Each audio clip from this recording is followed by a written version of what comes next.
এই অপমান যদি আমার প্রাপ্য ছিল তাহলে তা সহ্য করার ক্ষমতা কেন দিলে না খোদা? প্লিজ রব, আমাকে আর একটু সহ্য ক্ষমতা দাও, প্লিজ, আর একটু। এই যে ছোকরা, এখানে দাঁড়িয়ে জাবর কাটলে কোনো লাভ হবে না। এটা বড়লোকদের কাজের জায়গা, তোমাদের মতো ফালতু আবেগীদের আড্ডাখানা নয়। নিজের যোগ্যতা বুঝে তারপর এখানে পা দিও। পাহারাদার, একে অফিসের গেটের বাইরে রেখে এসো। আব্বু, আপনি কি একবারও...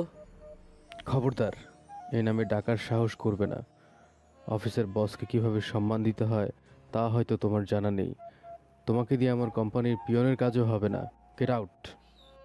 কথাগুলো শুনে অনেক স্তব্ধ হয়ে দাঁড়িয়ে রইল। নিজের বাবার মুখ থেকে এমন অবজ্ঞা শোনার পর তার বুকের ভেতরটা দুমড়ে মুচড়ে যাচ্ছিল। অনেক নিজের চোখের কোণার চিকচিক করে ওঠা পানিটুকু হাতের আঙ্গুলের সাহায্যে মুছে ফেলল। এরপর ঠোঁটে একটা হালকা মিথ্যা হাসি হাসল। সে ঘুরে যখনই যেতে লাগছিল, হুট করে কারো একজনের সাথে প্রচণ্ড জোরে ধাক্কা লাগে তার। ওরে বাবা গো, কোমরটা আমার একদম ভেঙে তছনছ হয়ে গেল গো। এই ভাঙা কোমরে এখন আর আমাকে কে চাকরি দিবে বাবা? সরি সরি, আসলে আমি দেখতে পাইনি।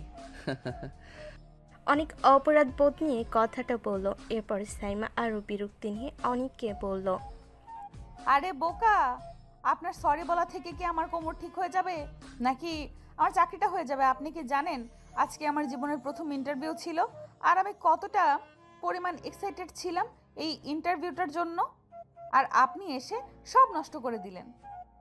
অনেক সাইমার কথা শুনে বেশ বিরক্ত হয়। সে সাইমার মুখের দিকে বেশ কিছুক্ষণ তাকিয়ে থাকে এবং মনে মনে ভাবতে থাকে, সে জীবনে কত মানুষ দেখেছে যারা কতটা নিরুপায় হয়ে চাকরির পেছনে ছুটে বেড়ায়, একটা চাকরির জন্য কত ছোট হয়, নিজের আত্মসম্মানকে শেষ করে ফেলে। আর এই মেয়েটা তার জীবনের প্রথম ইন্টারভিউ নিয়ে এক্সাইটেড। অবশ্য হওয়াটা স্বাভাবিক, কারণ মানুষের জীবনের প্রথম ইন্টারভিউটা অনেক বেশি উদ্দীপনার হয়ে থাকে। কিন্তু তাই বলে শখের বশে এমন হইচই। আপনার ইন্টারভিউর জন্য শুভকামনা রইল। তবে মনে রাখবেন, যে চেয়ারটার দিকে আপনি তাকাচ্ছেন সেটার ভাগ্য হয়তো আজ থেকেই বদলে যেতে শুরু করেছে। মানে, আপনি কি জ্যোতিষী নাকি? কি সব উল্টাপাল্টা কথা বলছেন? আমার এমনিতেই দেরি হয়ে যাচ্ছে। সময় সব বলে দেবে। তবে হ্যাঁ, আপনার ফাইলটা সাবধানে ধরুন, সুযোগ বারবার আসে না। সামিয়া বিরক্তি নিয়ে গজগজ করতে করতে লিফটের দিকে চলে গেল। অনেক একবার পেছনে ফিরে তার বাবা সেই বিশাল অফিসের দিকে তাকালো। তার চোখের দৃষ্টিতে এখন আর জল নেই, বরং সেখানে এক গভীর রহস্যময় তেজ খেলা করছে। আব্বু, আজ আপনি আপনার রক্তকে অস্বীকার করে বাইরের চাকচিক্যকে আপন করে নিলেন। আজ থেকে আপনার এই সাম্রাজ্যের প্রতিটি দেয়াল আমার ফেরার প্রতীক্ষায় থাকবে।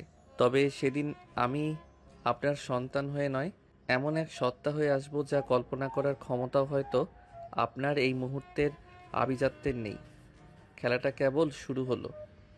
অনেক দূরত্ব পায়ে অফিসের চত্বর ছেড়ে বেরিয়ে এলো। তার পকেটে থাকা ফোনে স্ক্রিনটা জ্বলে উঠল।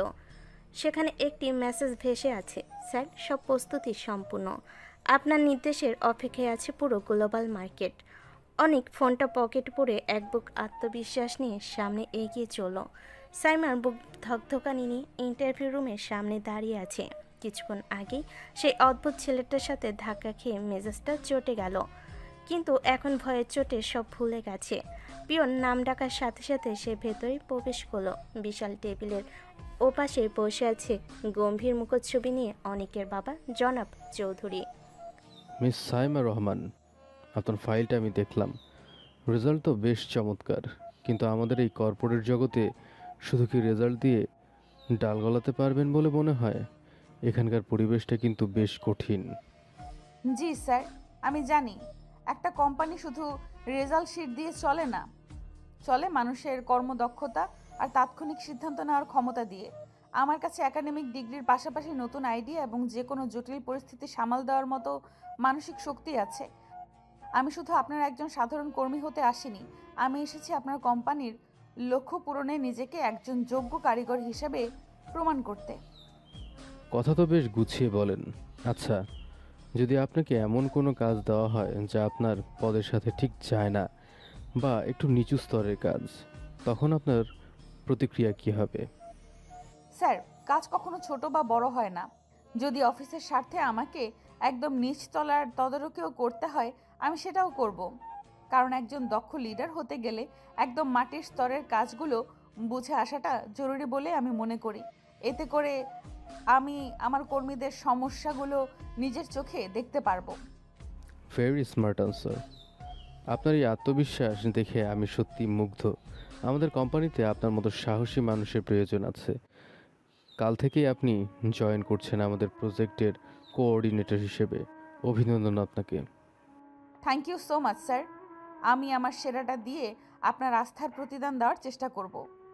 সাইমা যখন নতুন চাকরির স্বপ্নে বিভোর, ঠিক তখনই অনেক তার জরাজীর্ণ মানসিকতা নিয়ে বাড়ির সদর দরজায় এসে দাঁড়ালো। চৌধুরী ভিলা বাইরে থেকে যতটা ঝকঝকে, ভেতরের পরিবেশ অনেকের জন্য ততটাই বিষাক্ত। কলিং বেল বাজতেই দরজা খুলল তার বড় ভাবি আনিসা। ও মা, নবাব ছাতা ফিরছেন। আজ আবার কার সাথে অপমানিত হয়ে আসলেন শুনি? আপনার যা চেহারা আর হাল, হকিকত তাতে তো কোনো চায়ের দোকানেও কাজ পাওয়ার কথা না। সারাদিন টোটো করে ঘুরে না বেরিয়ে বাড়ির ড্রয়িং রুমটা তো অন্তত পরিষ্কার করলেও পারতেন। আরে ভাবি, ওকে কেন এসব বলছো? ওর যা যোগ্যতা তাতে তো আমাদের এই বংশের কলঙ্ক। বাইরে বের হলে বন্ধুদের কাছে বলতেও আমার লজ্জা লাগে যে ও আমার ছোট ভাই। পড়াশোনাটা তো ঠিকমতো শেষ করতে পারলে না, এখন তো আম্মুর ঘাড়ের উপর বসে মানুষের বোঝা হয়ে আছো। নীলবা, তুমি কেন খামাখা ওর ওপর রাগ করছো? ওর মতো গুরু কোনো ভাই আছে বলেই তো আমরা বাইরে শান্তিতে ঘুরে বেড়াতে পারি। তবে অনেক সত্যি বলছি, এভাবে আর কতদিন বসে বসে খাবে? আমার পরিচিতি একজন গ্যারেজ আছে, চাইলে ওখানে হেল্পার হিসাবে লাগিয়ে দিতে পারি। দিন শেষে কিছু তো টাকা পকেটে আসবে। চুপ করো তো সাইফ, ওসব হেল্পারি করারও মুরদ ওর নেই। অনেক, তুই বাবার অফিসে গিয়েছিলি কেন আজ? বাবা ফোন করে বললো তুই নাকি ওখানে গিয়ে হাঙ্গামা করেছিস। লজ্জা আমার মাথা কাটা যাচ্ছে। আম্মু তোকে প্রশ্রয় দেয় বলেই তুই এমন মাথায় উঠেছিস। আমাদের স্টেটাসটা তো অন্তত মাথায় রাখবি। অনেক মাথা নিচু করে সব শুনছিল, তার চোখের কোণা বারবার ভিজে উঠছিল, কিন্তু সে শক্ত হয়ে দাঁড়িয়ে রইল। সে জানে এই পরিবারে তার কোনো কণ্ঠস্বর নেই। ঠিক তখনই রান্নাঘর থেকে ছুটে আসলেন অনিকের মা। তিনি সবার দিকে কঠিন চোখে তাকিয়ে অনিককে জড়িয়ে ধরলেন। খবরদার, আমার ছেলেকে নিয়ে আর কেউ একটা শব্দ উচ্চারণ করবে না। ও যদি অকৃতকার্য হয় তবে সেটা ওর ভাগ্য। তোদের তাতে কি? তোরা তো সবাই সফল, বড় বড় জায়গায় আসিস, তবে তোদের মনে এত বিষ কেন? নিজের ভাইকে এভাবে ছোট করতে তোদের কি একটুও বিবেকে বাঁধে না? আম্মু, আপনি শুধু শুধু ওকে লাই দিয়ে মাথায় তুলছেন। আপনার এই অন্ধ আদরের জন্যই তো ও আজ আস্ত একটা অপদার্থ হয়ে ঘরে ঘরে বসে আছে। ওকে শাসন না করে উল্টে প্রশ্রয় দিচ্ছেন। আমার আদরের বিচার তোরা করার কে? আমার ছেলেটা পড়াশোনা হয়তো কম জানে, কিন্তু ও তো মানুষ হিসেবে তোদের চেয়ে অনেক বেশি পরিষ্কার মনের। আয় বাপনিক, আমার সাথে রুমে আয়, কিছু খেয়ে নিবি চল। এই রাক্ষসগুলোর সামনে দাঁড়িয়ে থাকার দরকার নেই। অনিকের মা ছেলের হাত ধরে নিজের ঘরে নিয়ে আসলেন। রুমের দরজা বন্ধ করতেই তিনি ডুকরে কেঁদে উঠলেন। তিনি জানেন তার ছেলেটা কোনো এক গভীর অভিমানে নিজেকে গুটিয়ে রেখেছে, কিন্তু পরিবারের সবাই যখন তাকে তুচ্ছ তাচ্ছিল্য করে তখন মায়ের কলিজা ফেটে যায়। অনিক রে, তুই কেন ওদের কথা মুখ বুজে সহ্য করিস? কেন একটা প্রতিবাদ করিস না? আমার বুকটা ফেটে যায় রে, যখন তোর বাবা তোকে বাড়ির পিয়নের চেয়েও অধম মনে করে কথা বলে। তোর কি খুব কষ্ট হচ্ছে বাবা? আম্মু, প্রতিবাদ তো তারা করে যাদের প্রমাণ করার খুব তাড়া থাকে। আমি তো কিছুই করতে পারিনি। আব্বু ঠিকই বলেন আমি অপদার্থ, কিন্তু আম্মু তুমি একদম ভেবো না, এই যে এত অপমান, এত ঘৃণা, এগুলোই আমার আগামীর শক্তি। একদিন হয়তো এই সময়টা পুরোপুরি বদলে যাবে। কবে বদলাবে রে বাপ? আমি কি সেই দিনটা দেখে যেতে পারবো? এই লাঞ্ছনা থেকে কি কোনোদিন মুক্তি পাবো না আমরা? খুব শীঘ্রই আম্মু, যেদিন এই অবহেলার দেয়ালগুলো ধুলোয় মিশে যাবে। তুমি শুধু আমার উপর বিশ্বাস হারিও না। যা দেখছো তা সবটুকু সত্যি নয় আম্মু। পাহাড়ের নিচটা শান্ত থাকলেও তার ভেতরে অনেক কিছু জমা থাকে। অনেক তার মায়ের কোলে মাথা রেখে শুয়ে রইল। বাড়ির বাইরে থেকে তার বাবা আর ভাইয়ের অট্টহাসির শব্দ শোনা যাচ্ছে। তারা জানে না যে অনিককে তারা আজ বাড়ি থেকে বের করে দিতে চাচ্ছে। সেই অনেকই আড়ালে গড়ে তুলেছে এক বিশাল সাম্রাজ্য। রাতের খাবার টেবিলে এক অসহ্য গুমট নীরবতা বিরাজ করছে। চৌধুরী ভিলার রাজকীয় ডাইনিং টেবিলে পদের অভাব নেই, কিন্তু অনেকের কাছে প্রতিটি দানাকে বিষের মতো মনে হচ্ছে। টেবিলের এক প্রান্তে গম্ভীর মুখে বসে আছেন অনিকের বাবা জনাব চৌধুরী। তার পাশেই আভিজাত্যের দম্ভ নিয়ে বসে আছে অয়ন, নীলিমা, সাইফ আর আনিসা। অনেক মাথা নিচু করে এক কোণে বসে ভাতের থালার দিকে তাকিয়ে আছে, যেন সে এখানে কোনো অনাকাঙ্ক্ষিত মেহমান। আম্মু, এই মাছের ঝোলটা তো একদম মুখে দেওয়া যাচ্ছে না। রাঁধুনিকে কি আম্মু আপনি কিছুই বলেন না? আর অনেক, তোর কি লজ্জা বলতে কিছু নেই? আজ বাবার অফিসে গিয়ে যা নাটক করলি, তারপরও তোর এই টেবিলে আমাদের সাথে বসে খাবার খাওয়ার সাহস হয় কি করে? বাবার অফিসের পিয়নরা পর্যন্ত তোর দিকে তাকিয়ে হাসাহাসি করছিল। তুই কি সারা জীবন এভাবেই আমাদের অন্নে লালিত পালিত হবি? অয়ন ভাই একদম ঠিক বলেছেন। অনেক, তোমার এই অকর্মণ্য জীবনটা দেখে মাঝে মাঝে আমার নিজেরই করুণা হয়। আমরা যখন সমাজে বিজনেস টাইটান হিসাবে মাথা উঁচু করে চলি, তখন তোমার মতো একজন ভাই থাকাটা আমাদের জন্য বড় অস্বস্তিকর কারণ হয়ে দাঁড়িয়েছে। অন্তত কোনো গ্যারেজ বা ছোটোখাটো দোকানে কাজ জুটিয়ে নিলেও তো পারতে, কিন্তু নিজের খাবারের খরচটা তো আসতো। আম্মু, তুমি শুধু শুধু ওকে মায়া দেখাও। ও আর কাজ কি করবে? কাজ করার জন্য তো ন্যূনতম বুদ্ধির প্রয়োজন হয়। যা পড়াশোনা ও করেছে তাতে তো রাস্তার মোড়ে পানের দোকান দিলেও লোকে ওর বোকামি দেখে হাসবে। সত্যি আম্মু, বাইরে বের হলে বন্ধুদের কাছে ওর পরিচয় দিতে আমার লজ্জা লাগে। ও যে আমাদের চৌধুরী বংশের নাম ডোবাচ্ছে, সেটা কি তুমি বুঝতে পারো না? নীলিমা ঠিকই বলেছে আম্মু। একজন অকৃতকার্য মানুষের ভার বইতে বইতে আমরা ক্লান্ত। ওকে তো অন্তত এইটুকু বুঝতে হবে যে ও আমাদের পরিবারের জন্য একটা বোঝা ছাড়া আর কিছুই না। বড় বড় স্বপ্ন দেখে লাভ কি যদি হাত পা চালানোর যোগ্যতাই না থাকে? এতক্ষণ জনাব চৌধুরী চুপচাপ শুনছিলেন। তিনি এবার তার ছেলের হাসি এসে অনিকের দিকে সরাসরি তাকালেন। তার চোখে নিজের সন্তানের জন্য কোনো মমতা নেই, আছে কেবল ঘৃণা। অনিক, তোমার কি সত্যই কোনো আত্মসম্মান নেই? আমি আজ আমার অফিসের গেট থেকে তোমাকে বের করে দিয়েছি, কারণ আমার অফিসে তোমার মতো অপদার্থের কোনো জায়গা নেই। যোগ্যতা ছাড়া এই দুনিয়ার কুকুরও চেনে না। তুমি তো আমার রক্ত, কিন্তু কেন তুমি এতই অকেজো হলে যে আমার অন্যের করুণা বেঁচে থাকতে হচ্ছে? আমার অফিসের পিয়নগুলো আমার চেয়ে বেশি সম্মান নিয়ে পরিশ্রম করে খায়।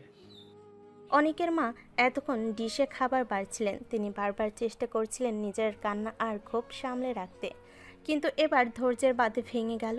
তিনি হাত থেকে চামচটা টেবিলের ওপর সশব্দে ছুঁড়ে মারলেন। থালার উপর চামচ পড়ে সেই তীক্ষ্ণ শব্দে সবাই চমকে উঠল। অনিকের মা এখন আর সেই শান্ত নারী নন। তার চোখে এখন সন্তানের অপমানের বদলা নেওয়ার আগুন জ্বলছে। অনেক হয়েছে, আর একটা শব্দও তোরা কেউ বলবি না। অয়ন, তুই যে এত বড় বড় কথা বলছিস, নিজের যোগ্যতায় আজ পর্যন্ত তুই একটা পয়সা কামাতে পেরেছিস? আজ 2026 সালে দাঁড়িয়ে তুই যে দামি গাড়ি চালাস, যে দামি ব্র্যান্ডের ঘড়ি পরিস, সেগুলো কি তোর নিজের উপার্জনের? তুই তো তোর বাবার কোম্পানিতে চাকরি করছিস, তোর বাবার অধীনে থেকে মাস শেষে বেতন নিস। নিজের ক্ষমতায় দাঁড়িয়ে একটা দিন বাইরের দুনিয়ায় যুদ্ধ করে চলার মুরত কি তোর আছে? নীলিমা, তুই অনেককে জ্ঞান দিচ্ছিস, নিজে তো সারাদিন বাবার ঘাড়েই বসে আছিস। তোর জামাই সাহেব খুব যোগ্য, তাই না? সেও তো তোর বাবার দয়াতে এই বাড়ির অন্ন ধ্বংস করছে, আর শ্বশুরের কোম্পানিতে পদ নিয়ে বসে আছে। তোরা সবাই তো তোর বাবার দয়া দাক্ষিণ্য আর আশ্রয়ের থেকে আজ বড় বড় বুলিয়া ওড়াচ্ছিস। আমার অনেক অন্তত তোদের মতো তোদের বাবার দয়ায় চাকরি করছে না। সে হয়তো পড়াশোনায় তোদের মতো তুখর নয়, কিন্তু সে কারো দয়া নিয়ে তোদের বাবার অধীনে কাজ করতে যায়নি। সে কারো করুণা নিয়ে বেঁচে নেই, কারো পা চাটতে যায় না। এজন্যই আমি ওর জন্য গর্ববোধ করি। আমার ছেলে কারো দয়া নেবে না। ও যদি পারে তবে নিজের যোগ্যতায় কোনোদিন কিছু করে দেখাবে, না পারলে না খেয়ে মরবে। কিন্তু তোদের মতো অন্যর উপার্জনের উপর ভর করে বেঁচে থেকে বড় বড় নীতি কথা শোনাবে না। দয়া নিয়ে বড় হওয়ার মানুষগুলোর মুখে এসব কথা মানায় না। পুরো টেবিল জুড়ে পিনপতন নীরবতা নেমে এলো। অয়ন আর নীলিমা অপমানে নীল হয়ে গেল। সাইফ মাথা নিচু করে রইল। জনাব চৌধুরী স্তম্ভিত হয়ে তার স্ত্রীর দিকে তাকিয়ে রইলেন, কারণ এর আগে কখনো তাকে এভাবে রুদ্রমূর্তি ধারণ করতে দেখেননি তিনি। নিজের যোগ্যতাই করবে? হাসালে তুমি। কি যোগ্যতা আছে তোমার এই অপদার্থ ছেলের? ওর কি ভালো পড়াশোনা আছে, নাকি কোনো কাজের অভিজ্ঞতা আছে? অভিজ্ঞতা তো দূরের কথা, একটা সাধারণ ইন্টারভিউ দেওয়ার মতো স্মার্টনেসও ওর নেই। শুধু শুধু আবেগ দিয়ে বাস্তবতাকে ঢাকা যায় না। ও আজীবন এমনই থেকে যাবে, একটা বোঝা। এবারে এই চরম অবজ্ঞা আর উপহাস শোনার পর অনেকের ভেতরটা ঘৃণায় আর জেদে ভরে উঠল। কিন্তু সে একটু শব্দ করলো না। সে জানে কথার লড়াই জেতার সময় এটা নয়। তার মায়ের মুখ মুহূর্তে বন্ধ হয়ে গেল, কারণ তিনি জানেন তার স্বামী কতটা জেদি আর কঠোর। অনেক ধীর পায়ে টেবিল থেকে উঠে দাঁড়ালো। তার পাতে পড়ে থাকা অর্ধেক খাবারগুলো যেন তাকে বিদ্রুপ করছে। আম্মু, আমি আসছি। আমার আর খিদে নেই, তোমরা খেয়ে নাও। অনেক ঘর থেকে দূরত্ব বেরিয়ে যেতেই অনেকের মাও চোখের পানি মুছতে মুছতে সেখান থেকে চলে গেলেন। ডাইনিং রুমে তখনও গুমট পরিবেশ। জনাব চৌধুরী প্রচণ্ড রেগে গিয়ে অনেককে বেশ কয়েকবার চিৎকার করে ডাকলেন। অনেক কথা শেষ না হতেই টেবিল ছেড়ে যাওয়া কোন ধরনের বেয়াদবি! এদিকে আয় বলছি। অনেক, তোর স্পর্ধা তো দিন দিন বেড়েই চলেছে। অনেক একবারও পেছন ফিরে তাকালো না। সে কারো শাসন বা গালিগালাজার গায়ে মাখলো না। সে সোজা নিজের ঘরে গিয়ে দরজা আটকে দিল। জানালা দিয়ে বাইরের রাতের শহরটার দিকে তাকিয়ে সে এক বুক দীর্ঘশ্বাস ছাড়ল। তার হাতে থাকা দামি ফোনটা হঠাৎ সাইলেন্ট মোডে কেঁপে উঠল। স্ক্রিনে ভেসে উঠল একটি কোড নেম।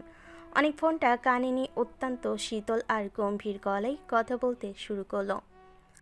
হ্যালো, কালকের গ্লোবাল ইনভেস্টমেন্ট মিটিংটা কনফার্ম করো। চৌধুরী গ্রুপের যতগুলো শেয়ার মার্কেটে আছে আমি সব কিনতে চাই। আজ রাত থেকেই অপারেশন শুরু করো। তারা ভাবছে আমি হেরে গেছি, কিন্তু তারা জানে না যে আমি এই শহরের মালিকানা কেনার প্রস্তুতি অনেক আগেই সেরে ফেলেছি। আব্বুকে জানিয়ে দিও, দিন বদলাতে শুরু করেছে। অন্ধকার ঘরে অনেকের চোখে সেই রহস্যময় তেজ যেন আগুনের মতো জ্বলছে। অপমানের প্রতিটি তিল তিল জ্বালা এখন এক বিশাল বিস্ফোরণের অপেক্ষায়। পুরো চৌধুরী পরিবার ঘুণাক্ষরেও জানে না তাদের মাথার উপরের ছাদটা যে কোনো মুহূর্তেই বদলে যেতে চলেছে। সকালে সূর্যটা চৌধুরী ভিলার জানালার কাছ চিরে ভেতরে ঢুকলো। অনেকের ঘরে ঘুমট ভাবটা কাটেনি। সারা রাত সে এক ফোঁটা ঘুমায়নি। ল্যাপটপের নীল আলোয় তার মুখটা আরও রহস্যময় দেখাচ্ছিল। ডাইনিং টেবিলে সবার সামনে বাবা সেই তীব্র অপমান আর বড় ভাই বোনের তার ছিল। অনেকের ভেতরে জেদের আগুন জ্বালিয়ে দিয়েছে। ঠিক এই সময় দরজার আলতো টোকা বলল, বাপ অনেক ঘুমিয়েছিস? বাপ অনেক ঘুমিয়েছিস নাকি রে? সারা রাত বোধহয় কিছু খাসনি। এই দেখ, তোর জন্য নিজের হাতে গরম পরোটা আর ভাজি করে এনেছি। কেউ দেখার আগেই চট করে খেয়ে নে তো বাপ। মেজাজ খারাপ করে শরীরটা নষ্ট করিস না। আম্মু, তুমি কেন কষ্ট করে এই ভোরে খাবার নিয়ে এলে? অয়ন ভাই বা নীলিমা আপু দেখলে আবার তোমাকে কত কথা শোনাবে। ওদের তো একটাই কাজ, আমাকে তুচ্ছ করা আর তোমাকে ছোট করা। কাল রাতে আব্বুও যেভাবে সবার সামনে আমাকে ছোট করলেন। ওরা কে কি বললো তাতে আমার কিছু যায় আসে না বাপ। তুই আমার সন্তান। একটা বড় কথা, তোর বাবা তোকে চিনতে ভুল করছে ঠিকই, কিন্তু আমি তো জানি আমার ছেলে কোনোদিন হার মানতে শেখেনি। তুই হয়তো আজ পড়াশোনা বা ব্যবসার পিছনে আসিস, কিন্তু তোর মনটা তো অনেক বড়। তবে অনেক, এভাবে আর কতদিন? আম্মু তো সারা জীবন তোকে আগলে রাখতে পারবে না। তোর বাবা যে তোকে বাড়ির পিয়নের সাথে তুলনা করে, এটা ভেবে আমার বুকটা ফেটে যাচ্ছে। আম্মু, তুমি শুধু ধৈর্য ধরো। সময় যখন কথা বলবে তখন এই অপমানগুলোই ওদের জন্য আতঙ্কের কারণ হয়ে দাঁড়াবে। তুমি খাবারটা রেখে যাও, আমি খেয়ে নেব। আর শোনো আম্মু, আজ থেকে আগামী কয়েকটা দিন আমাকে হয়তো বাড়িতে খুব একটা পাবে না। কিছু বিশেষ কাজে আমাকে বাইরে থাকতে হতে পারে। তুমি একদম চিন্তা করো না। কোথায় যাবি বাপ? তোর পকেটে তো টাকা নেই। এই নে, আমার জমানো কিছু টাকা রেখে দে। যাতায়াতের খরচ লাগবে তো। কারো কাছে হাত পাততে যাস না, আমার জান ফেটে যাবে তাহলে। না আম্মু, তোমার টাকা লাগবে না, আমার ব্যবস্থা আছে। তুমি শুধু নিজের খেয়াল রেখো। আর মনে রেখো, তোমার এই ছেলে কারোর দয়া নিয়ে বেঁচে থাকবে না। অনেক বাড়ি থেকে বের হয়ে দীর্ঘক্ষণ হাঁটলো। শহরের এক কোণে একটি নির্জন জায়গায় গিয়ে সে দাঁড়ালো। সেখানে আগে থেকেই একটি কালো রঙের দামি লিমোজিন দাঁড়িয়ে ছিল। অনেক গাড়ির কাছে যেতেই একজন সুঠামদেহের মানুষ দ্রুত গাড়ি থেকে নেমে অনিকের সামনে মাথা নিচু করে দাঁড়ালো। সে অনিকের personal secretary. Good morning sir.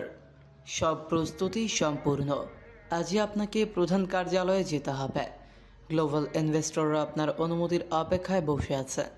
আমাদের প্রাইভেট জেট একদম রেডি। ভালো। তার আগে চৌধুরী গ্রুপের বর্তমান অবস্থা আমাকে জানাও।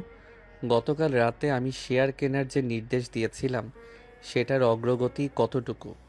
আমার বাবার সেই অহংকারের ইমারতগুলো কতটুকু কাঁপাতে পেরেছি আমরা? স্যার, আমরা ইতিমধ্যে চৌধুরী গ্রুপের 15% শেয়ার বাজার থেকে চুপি চুপি সরিয়ে ফেলেছি। তবে জনাব চৌধুরী এখনও টেরি পাননি যে কেউ তার সাম্রাজ্য দখল করছে।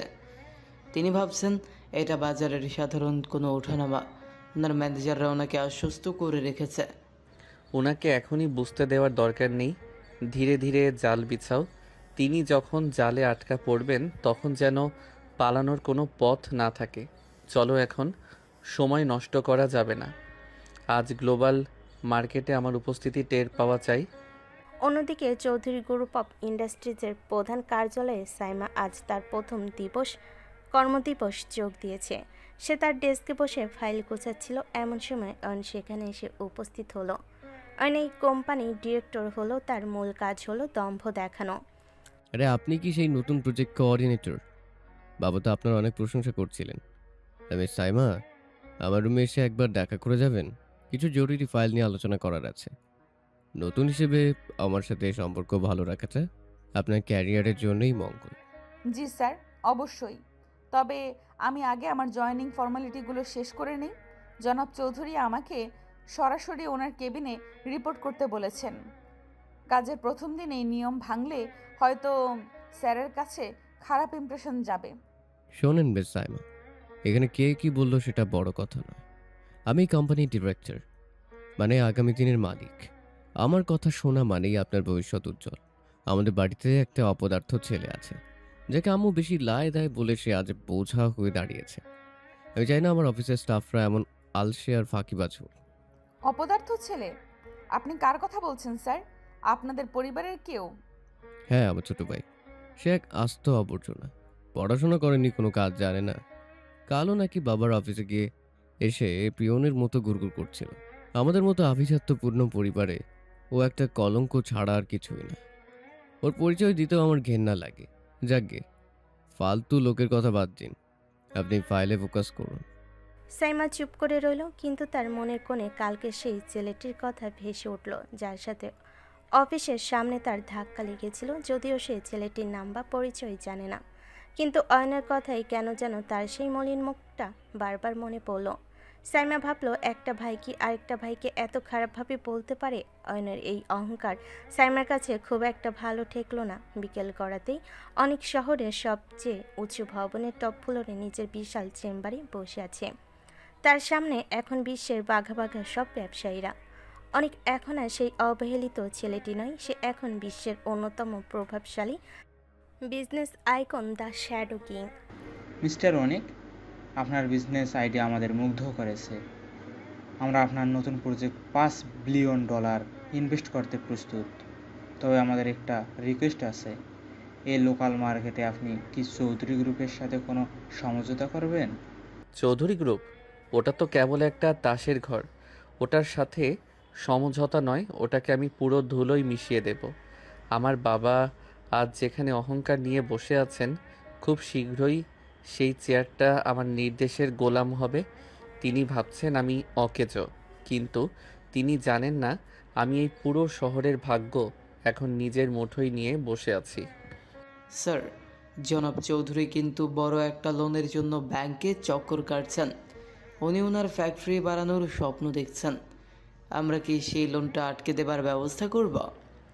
না, লোনটা হতে দাও। বরং ব্যাংকে বলে দাও লোন যেন খুব সহজে পেয়ে যান। উনি যত বেশি টাকা নেবেন, আমার জন্য ওনাকে দেউলিয়া করা তত সহজ হবে। আমি চাই তিনি ওনার এই সাম্রাজ্য বড় করার স্বপ্নে বোধ হয়ে থাকুন। আর ঠিক সেই মুহূর্তে আমি পায়ের তলা থেকে মাটি সরিয়ে দেব। আম্মুকে যে চোখের জল ফেলতে হয়েছে, তার প্রতিটা ফোঁটার হিসেব আমি ওনার থেকে কড়াই গণ্ডায় বুঝে নেব।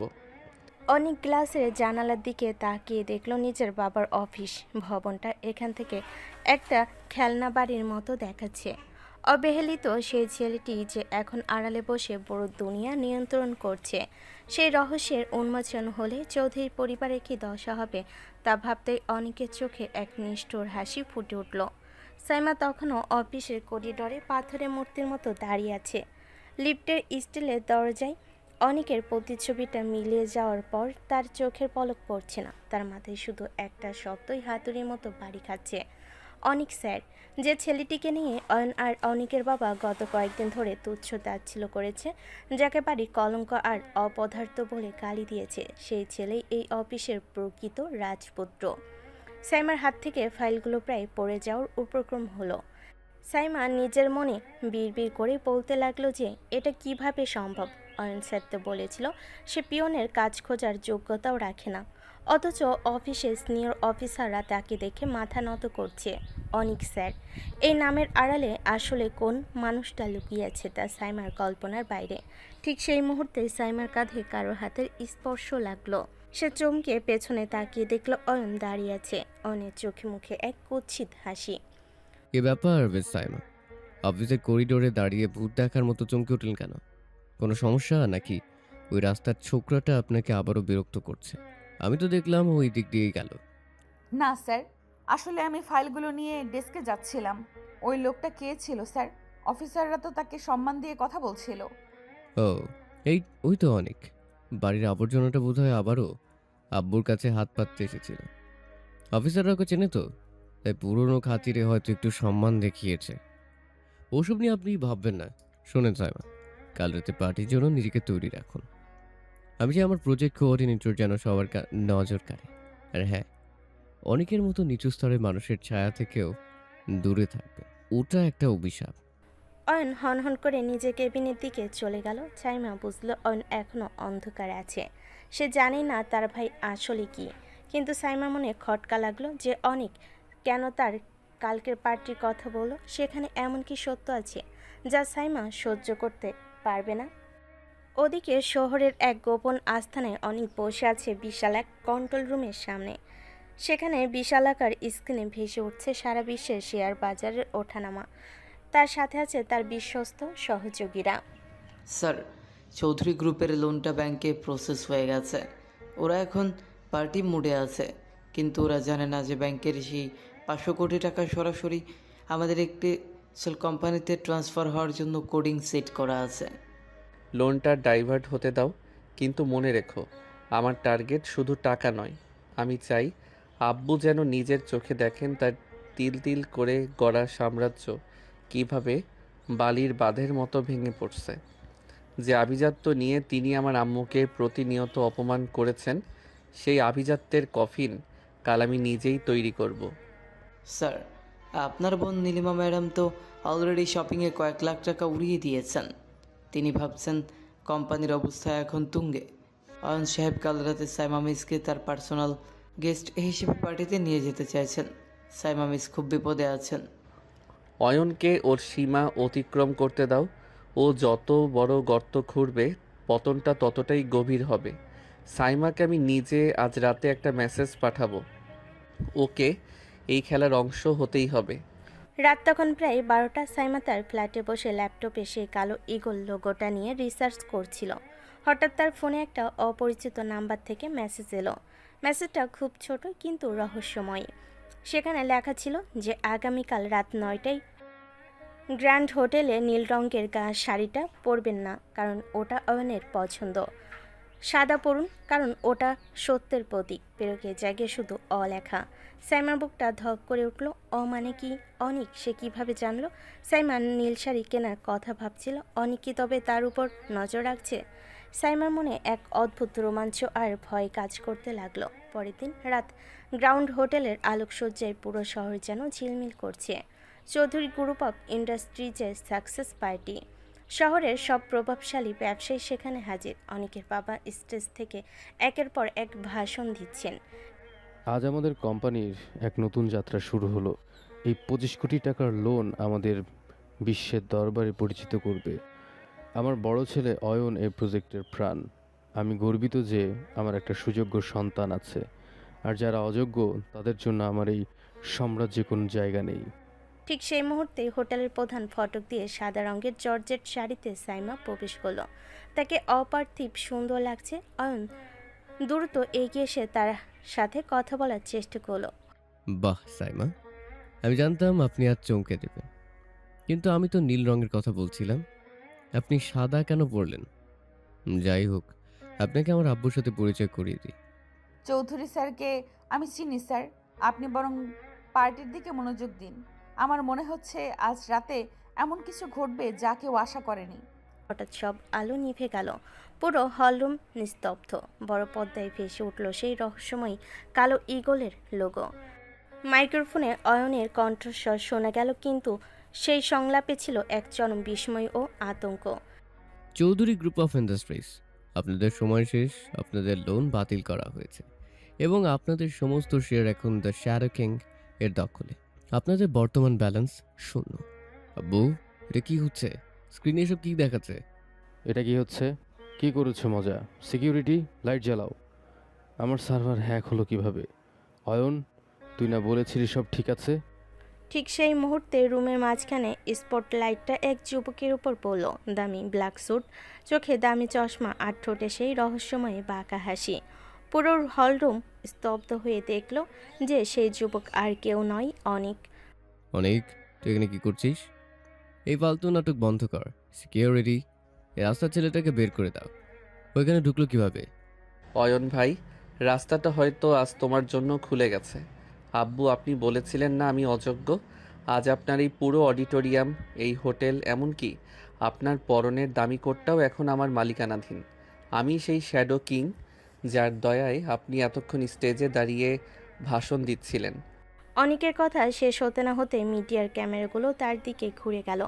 অনিকের বাবার মুখটা ফ্যাকাশে হয়ে গেল। নীলিমা আর অয়ন একে অপরের দিকে চেয়ে আছে। সাইমা অডিটোরিয়ামের এক কোণে দাঁড়িয়ে দেখছে সেই দৃশ্য। অনিকের চোখে সে রাজকীয় চাহনি আজ যেন পুরো পৃথিবীকে শাসন করছে। রহস্যের এক বিশাল অধ্যায় আজ উন্মোচিত হলো, কিন্তু ধ্বংসের শুরুটা কেবল হলো। গ্র্যান্ড হোটেলের সেই বিশাল হলরুমে পিনপতন নীরবতা। অনিকের প্রতিটি শব্দ যেন এক একটা ধারালো তলোয়ারের মতো তার বাবা আর ভাইয়ের অহংকারকে ক্ষতবিক্ষত করে দিচ্ছিল। মিডিয়ার ক্যামেরাগুলোর ফ্ল্যাশলাইট অনিকের আত্মবিশ্বাসী মুখের উপর আশ্রে পড়ছে। অনিকের বাবা নিজের কানকে বিশ্বাস করতে পারছে না যে ছেলেকে তিনি সারা জীবন মানুষের সামনে অযোগ্য আর বোঝা বলে পরিচয় দিয়েছেন, সেই ছেলে আজ তার রাজকীয় পতনের ঘোষণা দিচ্ছে। অনিকের বাবা টলতে টলতে স্টেজের এক কোণে রাখা টেবিলটা ধরলেন। তার কপালে বিন্দু বিন্দু ঘাম জমছে। তিনি অবিশ্বাসের দৃষ্টিতে অনিকের দিকে তাকিয়ে চিৎকার করে উঠলেন, অনিক, তুই কি পাগল হয়ে গেছিস? তুই জানিস তুই কি বলছিস? এই কোম্পানি, এই সাম্রাজ্য আমার রক্তের ঘাম ঝরানো দিয়ে করা। তুই কোন সাহসে বলছিস যে এসব তোর? তুই তো একটা সামান্য পকেট মানির জন্য তোর মার কাছে হাত পাতিস। তুই কোথা থেকে এসব পাবি? আব্বু, রক্তের ঘাম দিয়ে আপনি হয়তো এই সাম্রাজ্য গড়েছিলেন, কিন্তু আভিজাত্যের মোহে পড়ে আপনি সেই রক্তকেই চিনতে ভুল করেছেন। আপনি যাকে অযোগ্য ভেবে ঘর থেকে বের করে দেওয়ার ফোন দিয়ে আটতেন, সেই ছেলেই রাতের পর রাত জেগে বিদেশের বাজারে নিজের আধিপত্য বিস্তার করেছে। আর পকেট মানির কথা বলছেন? আপনি যে 500 কোটি টাকা লোনের আশায় এই পার্টি দিচ্ছেন, সেই লোনটা আসলে আমারই একটা বেনামি চ্যারিটি ফান্ড থেকে আসছিল। আমি কেবল আপনাদের লোভটা পরীক্ষা করছিলাম। মিথ্যে কথা, সব মিথ্যে। আব্বু, আপনি ওর কথা বিশ্বাস করবেন না। ও কোনো হ্যাকার দিয়ে এসব পর্দার কারসাজি দেখাচ্ছে। অনেক, তুই যদি সত্যিই শ্যাডো কিং হতিস, তবে তুই এই জরাজীর্ণ বাড়িতে কেন থাকতিস? তুই তো পিয়নের জুতোর সমানও না। সিকিউরিটি, এখনো দাঁড়িয়ে আছো কেন? ওকে লাথি মেরে বের করে দাও। অয়নের চিৎকারে 4-5 জন সিকিউরিটি গার্ড অনিকের দিকে তেড়ে এলো, কিন্তু তারা অনিকের কাছাকাছি পৌঁছানোর আগেই হলরুমের চারিদিকে দরজা খুলে গেল। ভেতরে প্রবেশ করলো কালো স্যুট পরা একদল উচ্চ প্রশিক্ষিত বডিগার্ড। তাদের নেতৃত্বে ছিল অনিকের সেই সেক্রেটারি। বডিগার্ডরা মুহূর্তের মধ্যেই হোটেলের সিকিউরিটিদের আটকে দিল। সাবধান, মিস্টার অনিক চৌধুরী এখন কেবল এই হোটেলের অতিথি নন, তিনি এই পুরো হোটেল এর পুরো মালিক। ওনার গায়ে হাত দেওয়ার সাহস কারো হওয়া উচিত নয়। পুরো হলরুমে এক আতঙ্ক মিশ্রিত গুঞ্জন শুরু হলো। সাইমা অডিটোরিয়ামের কোণ থেকে দেখছিল অনিকের শান্ত অথচ বিধ্বংসী রূপ। সে বুঝতে পারল অনেক কেন তাকে সাদা শাড়ি পরতে বলেছিল। আজ এই শুভ্রতার মাঝে মিথ্যার কালো চাদরটা ছিঁড়ে যাচ্ছে। নীলিমা স্টেজের উপরেই ধপ করে বসে পড়ল। তার দামি গহনা আর শপিং ব্যাগগুলো এখন তার কাছে বোঝা মনে হচ্ছে।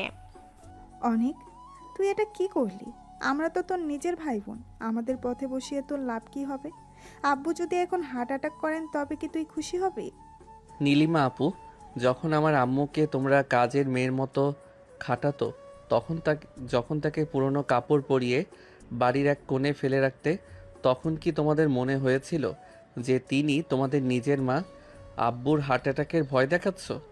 ওনার হার্ট তো তখনই পাথর হয়ে গিয়েছিল যখন তিনি তার ছোট ছেলেকে পিয়নের সাথে তুলনা করেছিলেন। আমি কাউকে পথে বসাচ্ছি না, আমি শুধু সবাইকে যার যার প্রাপ্য জায়গায় ফিরিয়ে দিচ্ছি। অনেক পকেট থেকে একটা রিমোট বের করে বোতাম চাপলো। স্টেজের বড় স্ক্রিনে এবার চৌধুরী গ্রুপের ব্যাংক স্টেটমেন্ট, পাশাপাশি তাদের ভেতরের সব দুর্নীতি দলিলপত্র ভেসে উঠল। অঞ্জে লোকচক্ষুর আড়ালে কোম্পানির টাকা পাচার করত তার প্রমাণও সেখানে পরিষ্কার দেখা যাচ্ছিল। অয়ন, এসব কি দেখছি আমি? তুই টাকা পাচার করেছিস? আমি তো তোকে অন্ধের মতো বিশ্বাস করেছিলাম। আব্বু, আমি আমি আসলে পরিস্থিতির শিকার। অনেকে সব বানোয়াট প্রমাণ তৈরি করেছে। ও আমাদের সবাইকে ধ্বংস করতে চায়। প্রমাণ বানোয়াট কি না সেটা পুলিশ আর অডিট টিম বলবে অয়ন ভাই। আব্বু, আজ রাত 12টার মধ্যে আপনাদের এই হোটেল এবং চৌধুরী ভিলা ছেড়ে চলে যেতে হবে। আমার আম্মুকে আমি ইতিমধ্যেই আমার নতুন বাংলোতে পাঠিয়ে দিয়েছি। আপনারা চাইলে সেখানে থাকতে পারতেন, কিন্তু আমার আম্মুর শান্তির জন্য আমি আপনাদের সেই ছায়া থেকেও দূরে রাখবো। অনেক স্টেজ থেকে নেমে সাইমার দিকে এগিয়ে এলো। সাইমা তখনও স্তব্ধ হয়ে অনিকের দিকে তাকিয়েছে। অনিক তার খুব কাছে গিয়ে দাঁড়ালো। তার চোখে এখন আসে নিষ্ঠুরতা নেই, আছে এক অদ্ভুত কৃতজ্ঞতা। সাইমা, আমি আপনাকে বলেছিলাম যে সত্যটা হয়তো আপনি সহ্য করতে পারবেন না, কিন্তু আপনি পেরেছেন। এই পতনশীল কোম্পানিতে আপনার মতো মেধাবীর কোনো জায়গা নেই। আপনি যদি চান তবে আগামীকাল থেকে ঈগল ইন্ডাস্ট্রিজে আপনার জন্য জয়নিং লেটার পাঠানো হবে। আপনি সেখানে প্রজেক্ট হেড হিসেবে কাজ করবেন। অনিক স্যার, আপনি কেন এটা করলেন? আপনার তো অনেক টাকা আছে, আপনি তো ভালোভাবেই পরিবারকে সব বলতে পারতেন। এই নিষ্ঠুরতার কি খুব প্রয়োজন ছিল? সাইমা, পচে যাওয়া গাছে জল দিলে সেটা বাঁচে না, সেটা কেটে নতুন করে রোপণ করতে হয়। আমি শুধু আবর্জনাগুলো পরিষ্কার করছি। সত্য সবসময় সুন্দর হয় না, মাঝে মাঝে তার ধ্বংসাত্মক হয়। অনেক আর এক মুহূর্ত দেরি না করে হলরুম থেকে বেরিয়ে গেল। তার পেছনে তার বিশাল বডিগার্ড বাহিনী। অডিটোরিয়ামের ভেতরে তখন কান্নার রোল আর সাংবাদিকদের হট্টগোল। অনিকের বাবা শূন্য দৃষ্টিতে মাটির দিকে তাকিয়ে আছেন। অয়ন পাগলের মতো স্ক্রিনের দিকে তাকিয়ে আছে। নীলিমা তার দামি গহনাগুলো হাত দিয়ে আঁকড়ে ধরার চেষ্টা করছে, যেন এটাই তার শেষ আশ্রয়। সাইমা হোটেলের বেলকনি দিয়ে দেখলো অনিকের সেই কালো গাড়ি রাতের অন্ধকারে মিলিয়ে যাচ্ছে। সে জানতো না অনিকের এই জয় তাকে সুখী করবে কিনা, কিন্তু সে এটা বুঝেছে যে শহর আজ এক নতুন রাজার জন্ম নিল। যে রাজা এতকাল অবহেলে বেড়ে উঠেছিল, আজ সে সবার উপরে নিজের সাম্রাজ্য ঘোষণা করেছে। গ্রাউন্ড হোটেলের সেই চকচকে মার্বেল পাথরের মেঝেতে যেন আজ বিষাদার অপমানের এক গাঢ় আস্তরণ পড়ে গেছে। অনেক চলে যাওয়ার পরও অডিটোরিয়ামের ভিতরে বাতাসের ভারী নিস্তব্ধতা কমে আসছে না। উপস্থিত হাজারো মানুষের সামনে অয়ন আর অনিকের বাবা আজ যেন জীবন্ত লাশে পরিণত হয়েছে।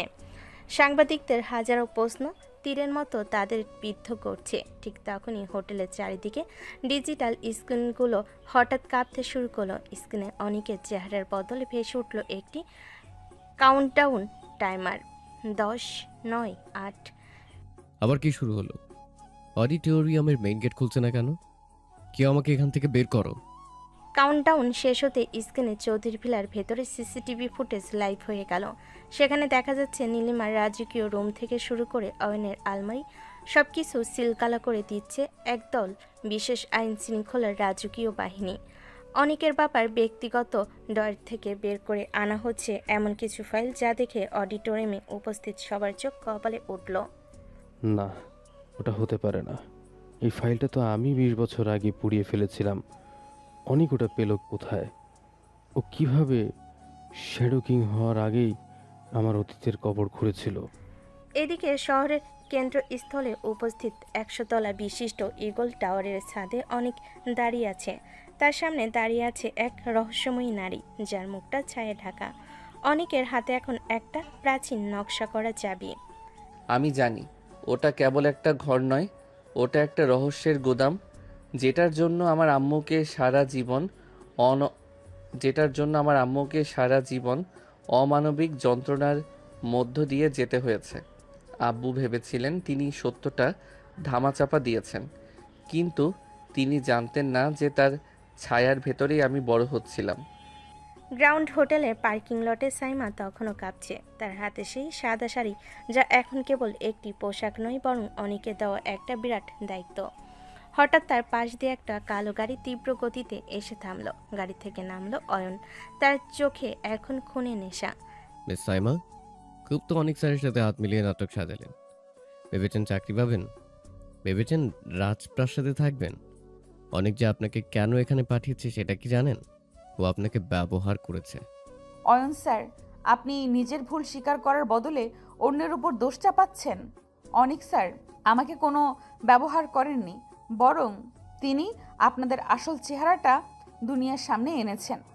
আসল চেহারা? এখনো তো কিছুই দেখেননি।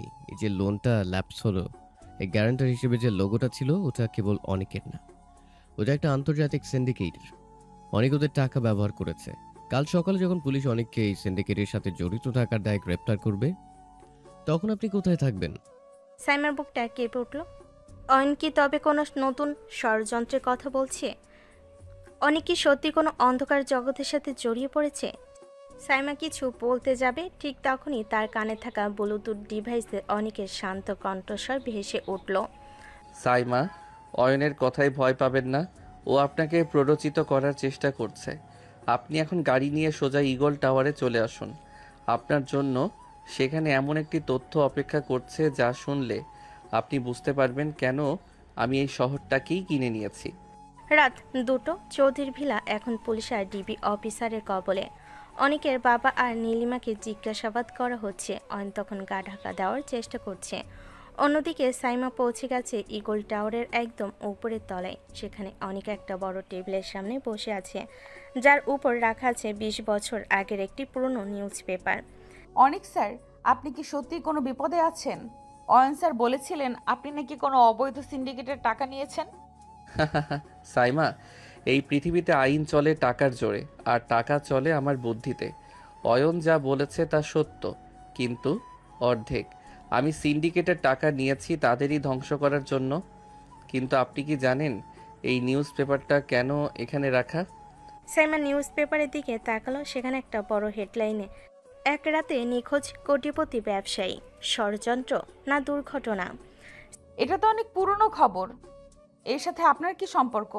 কারণ ওই নিখোঁজ ব্যবসায়ী দম্পতি ছিল আমার আম্মুর আসল বাবা মা।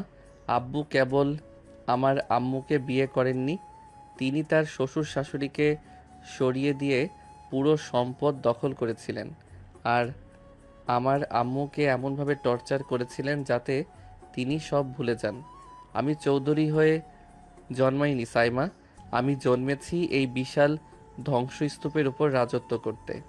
সাইমার পায়ের নিচে মাটি যেন সরে গেল। এই গল্পের গভীরতা যে এত বেশি হতে পারে তা সে কল্পনা করেনি। অনেক টেবিল থেকে একটা খাম তুলে সাইমার দিকে এগিয়ে দিল। এই খামের ভেতরে আছে আপনার পরবর্তী প্রজেক্টের নীল নকশা, কিন্তু সাবধান, এই খামটা খোলার পর আপনি আর সাধারণ কোনো প্রজেক্ট কোঅর্ডিনেটর থাকবেন না। আপনি হয়ে যাবেন দ্য শ্যাডো কিংয়ের ডান হাত। আপনি কি এই আগুনের খেলায় নামতে তৈরি? সাইমা খামটার দিকে তাকালো। জানালার ওপাশে পুরো শহরটা এখন অন্ধকারে ডুবে আছে। কেবল ঈগল টাওয়ারের চূড়ায় জ্বলছে এক উজ্জ্বল আলো। অয়নের যখন ধ্বংসের শেষ সীমানায় দাঁড়িয়ে অনেক তখন এক নতুন যুদ্ধের সূচনা করেছে। ঠিক সেই মুহূর্তে ভবনের নিচে সাইরেনের শব্দ শোনা গেল। পুলিশের বিশাল এক বাহিনী ঈগল টাওয়ারকে ঘিরে ফেলেছে। অনেক জানালার বাইরে তাকিয়ে একটা রহস্যময় হাসি দিল। খেলা তো কেবল শুরু হলো সাইমা। দর্শকরা যা দেখছে তা কেবল হিমশৈলের চূড়া। আসল গভীরতা দেখার সাহস কি আপনার আছে? ইগল টাওয়ারের চূড়ায় দাঁড়িয়ে থাকা অনিক চৌধুরীর শান্ত চেহারাটা যেন এক বিশাল সমুদ্রের উপরের তলের মতো, যার গভীরে ঠিক কত বড় সুনামি লুকিয়ে আছে তা কেউ জানে না। বাইরে পুলিশের সাইরেন আর বিশৃঙ্খলা ধীরে ধীরে স্তিমিত হয়ে আসছে। সাইমা তখনও তার ডেস্কে বসা, তার চোখের সামনে এখন চৌধুরী সাম্রাজ্যের যাবতীয় গোপন নথি। সে বুঝতে পারছে যে অনিক চৌধুরী কেবল একজন প্রতিশোধ পরায়ণ ছেলে নয়, তিনি একজন নিখুঁত দাবারু। প্রতিটি চাল তিনি দিয়েছেন কয়েক বছর আগে থেকে হিসেব কষে। সাইমা হঠাৎ লক্ষ্য করল অনেকের সেই লাল ফাইলের একটি নাম লেখা, যা তাকে চমকে দিল। ফাইলে লেখা আছে অপারেশন ডার্ক শ্যাডো। সাইমা নিজেকে আর সামলাতে পারল না। সে ধীর পায়ে অনিকের বিশাল কেবিনের দিকে এগিয়ে গেল। অনিক তখন জানালার কাছে দাঁড়িয়ে অন্ধকারের দিকে তাকিয়েছিলেন। অনিক স্যার, আপনি কি একেবারের জন্য ভেবেছেন যে এই প্রতিহিংসা শেষ কোথায়? অয়ন স্যার এখন রাস্তার ভিখারি, চৌধুরী স্যার হাজতে। আপনার জেদ কি এখনো শান্ত হয়নি? এই ডার্ক শ্যাডো প্রজেক্টটা আসলে কি? সাইমা, আপনি যা দেখছেন তা কেবল একটি মহড়া ছিল। আসল নাটক তো এখন শুরু হবে। আব্বু আর অয়ন ভাই ভাবছেন যে তারা কেবল আমার কাছে হেরেছেন, কিন্তু তারা জানেন না যে তারা আসলে 20 বছর আগের এক পুরনো পাপের জালে আটকা পড়েছেন। ডার্ক শ্যাডো কোনো প্রজেক্ট নয় সাইমা, এটা একটা আয়না, যেখানে এই শহরের রথী মহারথীরা তাদের আসল চেহারা দেখতে পাবে। আমি আপনার কথা বুঝতে পারছি না স্যার। আপনি কি বলতে চাচ্ছেন যে আপনার বাবার সাথে আরো বড় কেউ জড়িত ছিল? সাইমা, আমার নানার ব্যবসায়িক সাম্রাজ্য যখন আব্বু দখল করেন, তখন তিনি একা ছিলেন না। পর্দার আড়ালে এক প্রভাবশালী রাজনৈতিক শক্তি আর একজন বিদেশি ইনভেস্টর ছিল। তারা এখনও এই শহরে বুক ফুলিয়ে ঘুরে বেড়াচ্ছে। তারা ভাবছে অনিক চৌধুরী কেবল তার বাবার উপর প্রতিশোধ নিয়ে থেমে যাবে, কিন্তু আমি চাই সেই পুরো চক্রটাকে উপড়ে ফেলতে। আপনি কি জানেন আজ রাতে অয়ন কেন রাস্তায় ঘুরছে? সাইমা কৌতূহলী চোখে অনিকের দিকে তাকালো। অনিক টেবিল থেকে একটা ট্যাব নিয়ে সাইমার দিকে এগিয়ে দিলেন। স্ক্রিনে দেখা যাচ্ছে অয়ন একটি অন্ধকার গলিতে কারোর সাথে গোপন মিটিং করছে। অয়নের হাতে একটা ছোট্ট চিপ। অয়ন ভাবছে সে জেলের বাইরে বেরিয়ে খুব বুদ্ধিমানের কাজ করেছে। সে সেই বিদেশি ইনভেস্টরের সাথে যোগাযোগ করেছে আমার বিরুদ্ধে তথ্য দেওয়ার জন্য। সে জানে না যে ওই চিপটা আসলে একটা ট্র্যাকিং ডিভাইস আর একটা ডিজিটাল বোমা। ওটা অয়নকে যেখানে নিয়ে যাবে আমি সেখানেই পৌঁছে যাব। ঠিক সেই মুহূর্তে সাইমার ফোনে নোটিফিকেশন বেজে উঠল একটি অচেনা নম্বর থেকে ভিডিও কল। সাইমা কলটি রিসিভ করতেই স্ক্রিনে অয়নের বিধ্বস্ত চেহারা ভেসে উঠল। অয়ন হাসছে, কিন্তু সেই হাসিতে এক ধরনের উন্মাদনা। সাইমা, অনেকে বলিস খুব তোর শ্যাডো কিং সেজেছিস। এখন দেখ তোর প্রিয় সাইমা কিভাবে আগুনের শিখায় জ্বলে ওঠে। আমি তোকে যে চিপটার কথা বলেছিলাম অনেক, ওটা এখন সাইমার এই টাওয়ারের মেইন সার্ভার রুমে সেট করা আছে। আধ ঘন্টার মধ্যে পুরো ইগল টাওয়ার ধুলোয় মিশে যাবে। অয়ন স্যার, আপনি এটা কি করছেন? এখানে শত শত নিরপরাধ মানুষ কাজ করছে। নিরপরাধ? এই শহরে কেউ নিরপরাধ নয় সাইমা। তোকে দিয়ে আমি অনেককে মারব, আর অনেকের ধ্বংসস্তূপের ওপর আমি আবার চৌধুরী সাম্রাজ্য গড়ব। অনেক, তুই কি শুনছিস?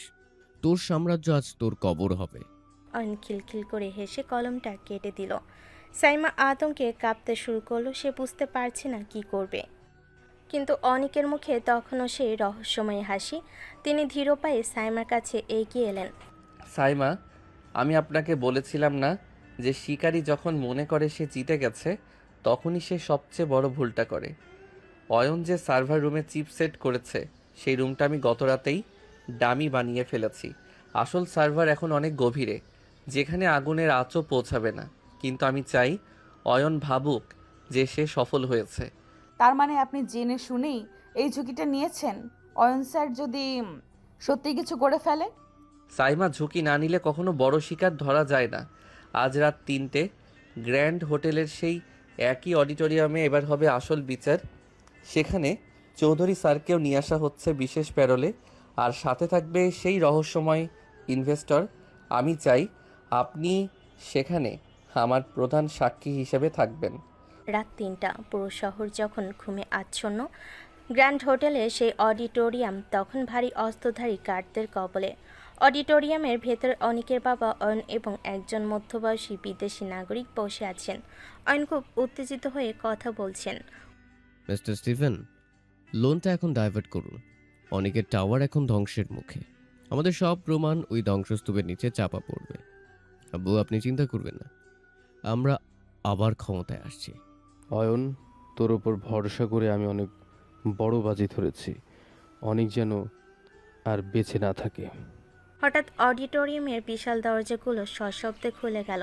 সাদা স্যুট পরে অনিক চৌধুরী ভেতরে ঢুকলেন। তার পেছনে সাইমা এবং একদল সিআইডি অফিসার। অয়ন ভূত দেখার মতো চমকে উঠল। তুই তুই এখানে কিভাবে? তোর টাওয়ারটা এতক্ষণে জ্বলে ওঠার কথা। অয়ন ভাই, তোমার বুদ্ধির দৌড় কেবল সার্ভার রুম পর্যন্তই ছিল, কিন্তু আমার বুদ্ধি তোমার চিন্তার সীমানা ছাড়িয়ে। মিস্টার স্টিফেন, আপনাকে চিনে খুব ভালো লাগলো। আপনি কি সেই লোক যে 20 বছর আগে আমার নানার জাহাজে বিস্ফোরণ ঘটিয়েছিলেন? সাইমা হাতের ট্যাবলেটটি বড় স্ক্রিনের সাথে কানেক্ট করে দিল। স্ক্রিনে ভেসে উঠল 20 বছর আগে সেই জাহাজের ব্লুপ্রিন্ট এবং মিস্টার স্টিফেনের সাথে অনিকের বাবার সেই সই করা গোপন চুক্তিপত্র। শুধু তাই নয়, অয়ন একটু আগে যে চিপটা বসিয়েছিল তার মাধ্যমে তাদের সব কথোপকথন লাইভ রেকর্ড হয়ে গেছে।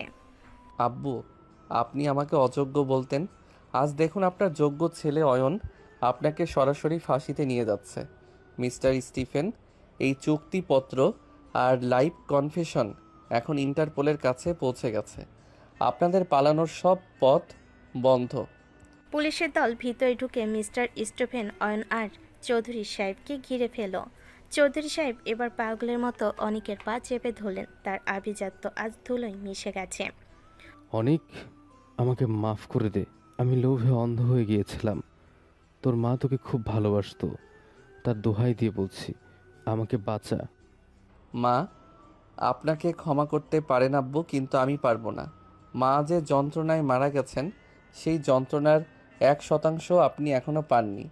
আপনার বিচার হবে দেশের আইনে, আর আপনার বিবেকের দহন হবে আজীবন।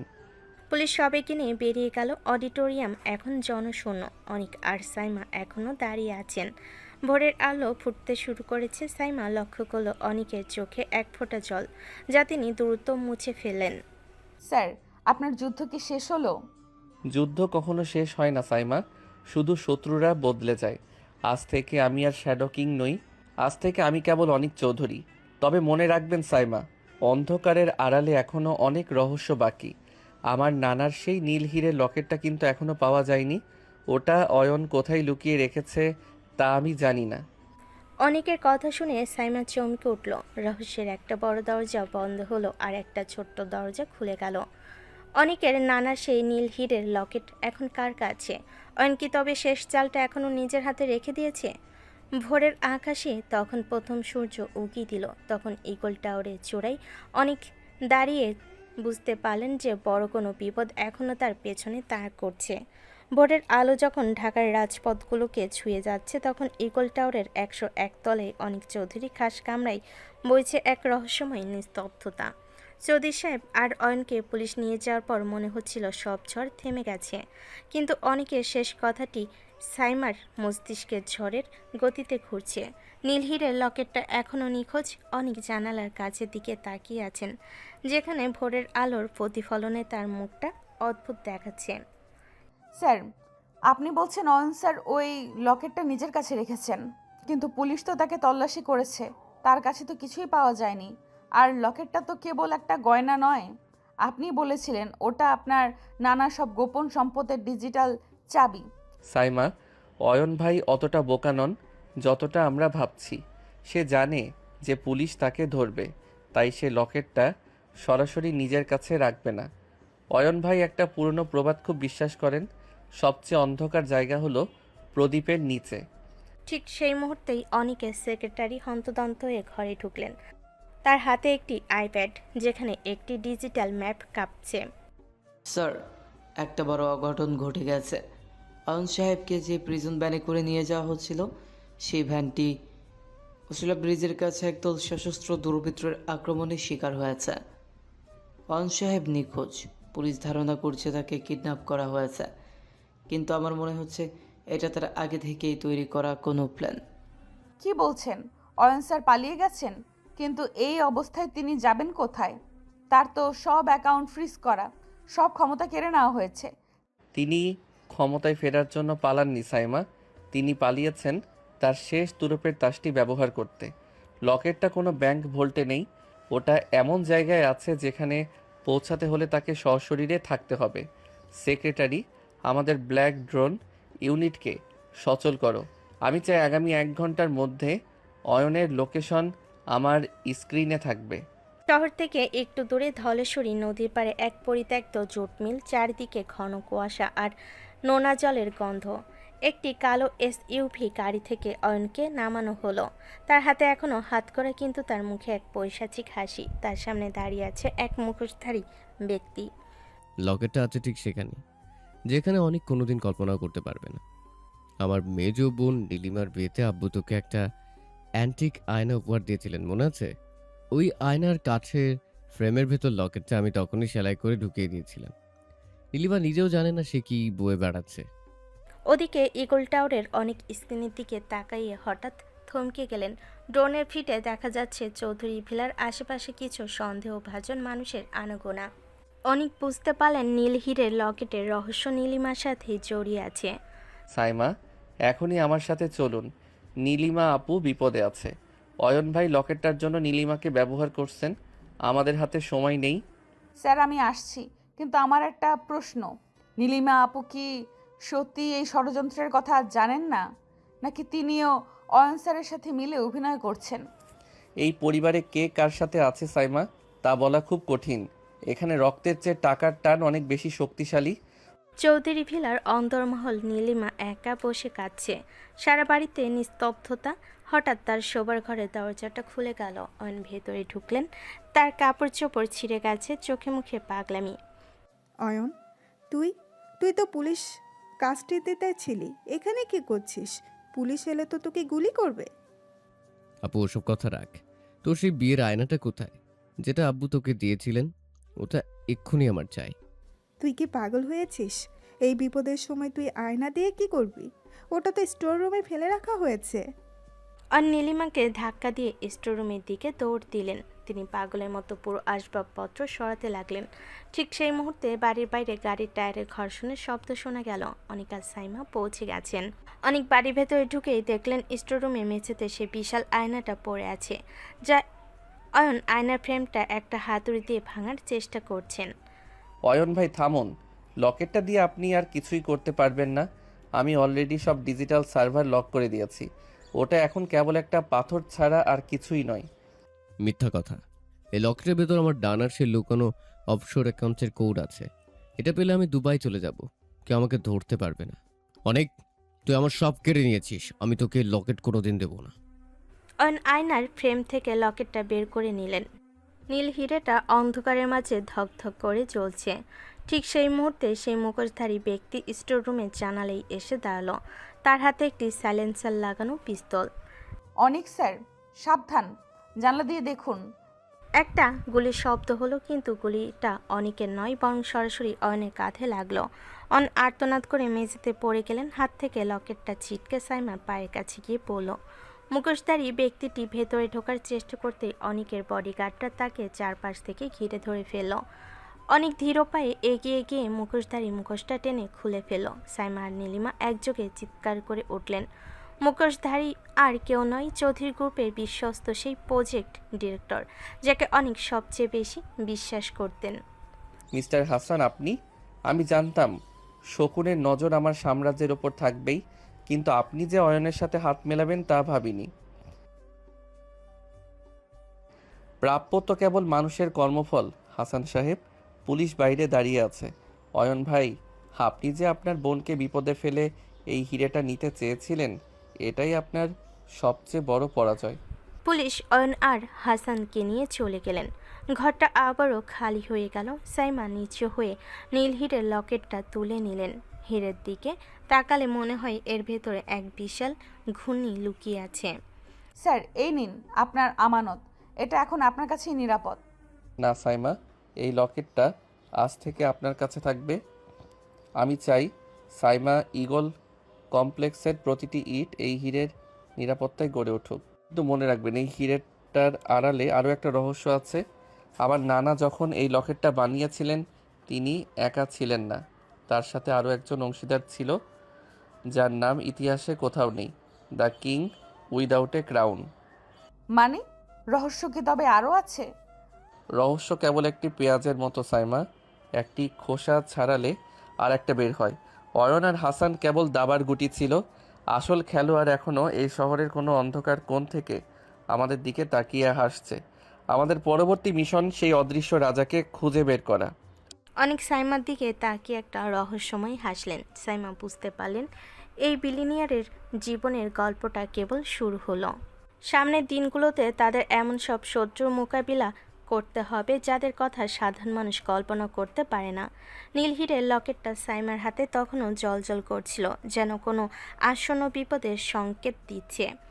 চৌধুরী ভিলার ড্রয়িং রুমে এক থমথমে পরিবেশ। অয়ন আর হাসানের গ্রেপ্তারের পর বাড়িটা যেন একটা অভিশপ্ত প্রাসাদে পরিণত হয়েছে। অনেক শান্তভাবে সোফায় বসে আছেন, পাশে সাইমা।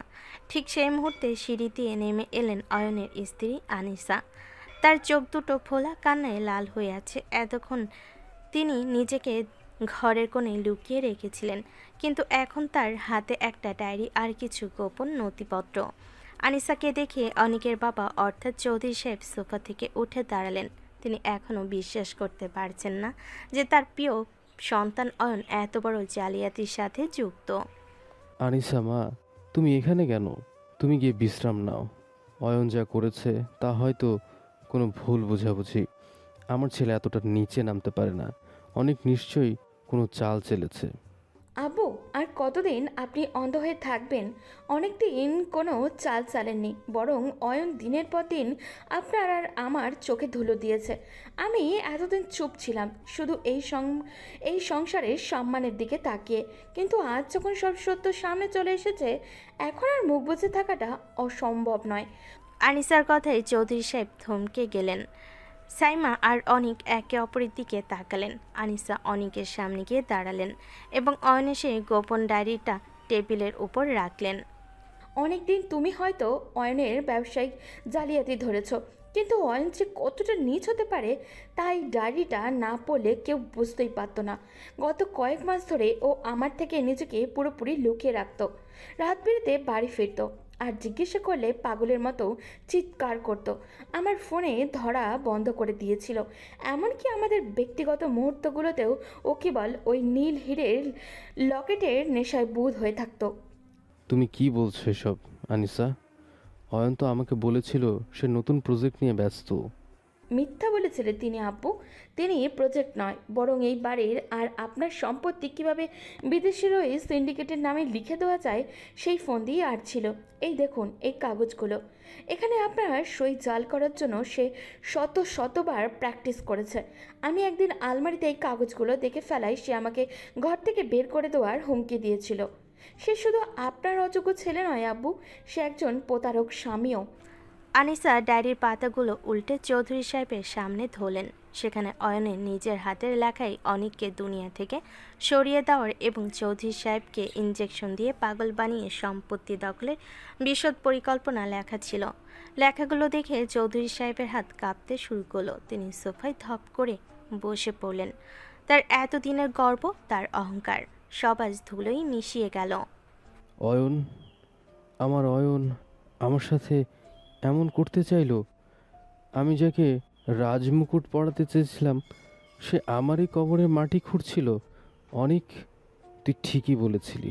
আমি হিরে চিনতে ভুল করেছি, কাচকে হিরে ভেবে আগলে রেখেছিলাম। আব্বু, সত্য সবসময় তেতো হয়।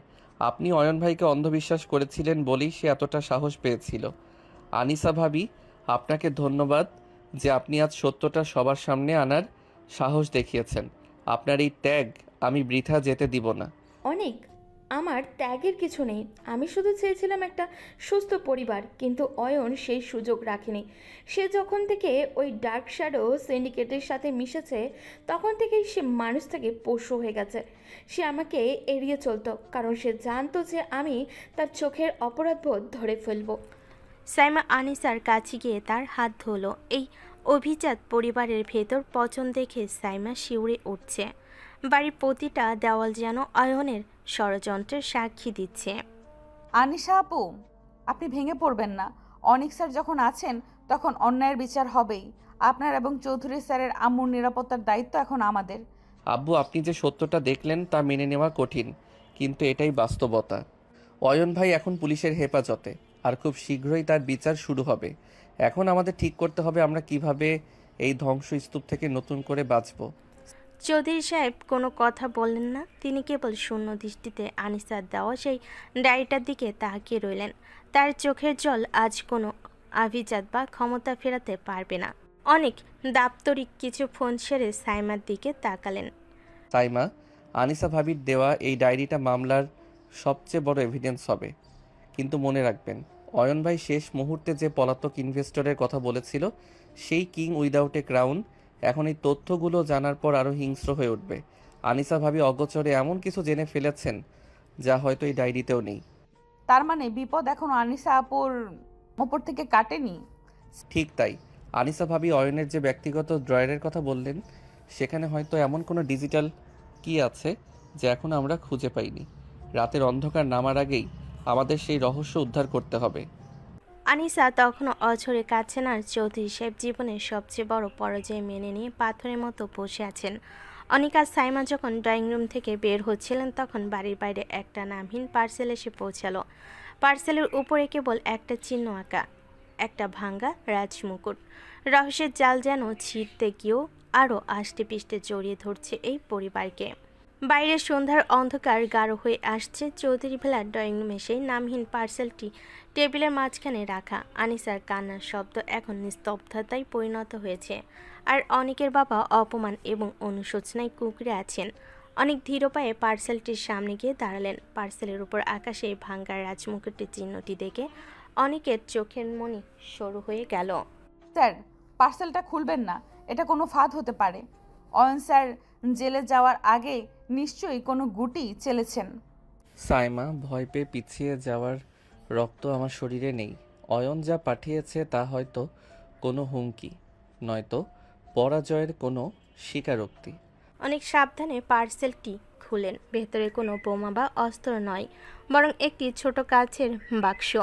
বাক্সের ভেতরে রাখা একটি ইলেকট্রনিক ডিভাইস যা অনবরত লাল আলো দিচ্ছে, আর তার সাথে একটি চিরকুট। চিরকুটে রক্তাভ কালিতে লেখা, রাজপ্রাসাদের মতন হলেও রাজা কখনো মরে না। অনেকের বাবাকে জিজ্ঞেস করো, 20 বছর আগে সে ঝড়ের রাতে ডকইয়ার্ডের 4 নম্বর গোডাউনে তিনি কাকে জ্যান্ত পড়িয়েছিলেন। চিরকুটটি পড়ার সাথে সাথেই অনেকের বাবা এক আর্তনাদ করে মেঝেতে পড়ে গেলেন। তার চোখ দুটো বড় হয়ে গেছে, যেন তিনি কোনো ভয়ঙ্কর অতীত নিজের চোখের সামনে দেখতে পাচ্ছেন। না, ওটা সত্য নয়, ওটা দুর্ঘটনা ছিল। অনিক, এটা সরিয়ে ফেল। ও ফিরে এসেছে, সেই অভিশপ্ত রাজা ফিরে এসেছে। আব্বু, শান্ত হন। কোন রাজার কথা বলছেন আপনি? 4 নম্বর গোডাউনে কি হয়েছিল?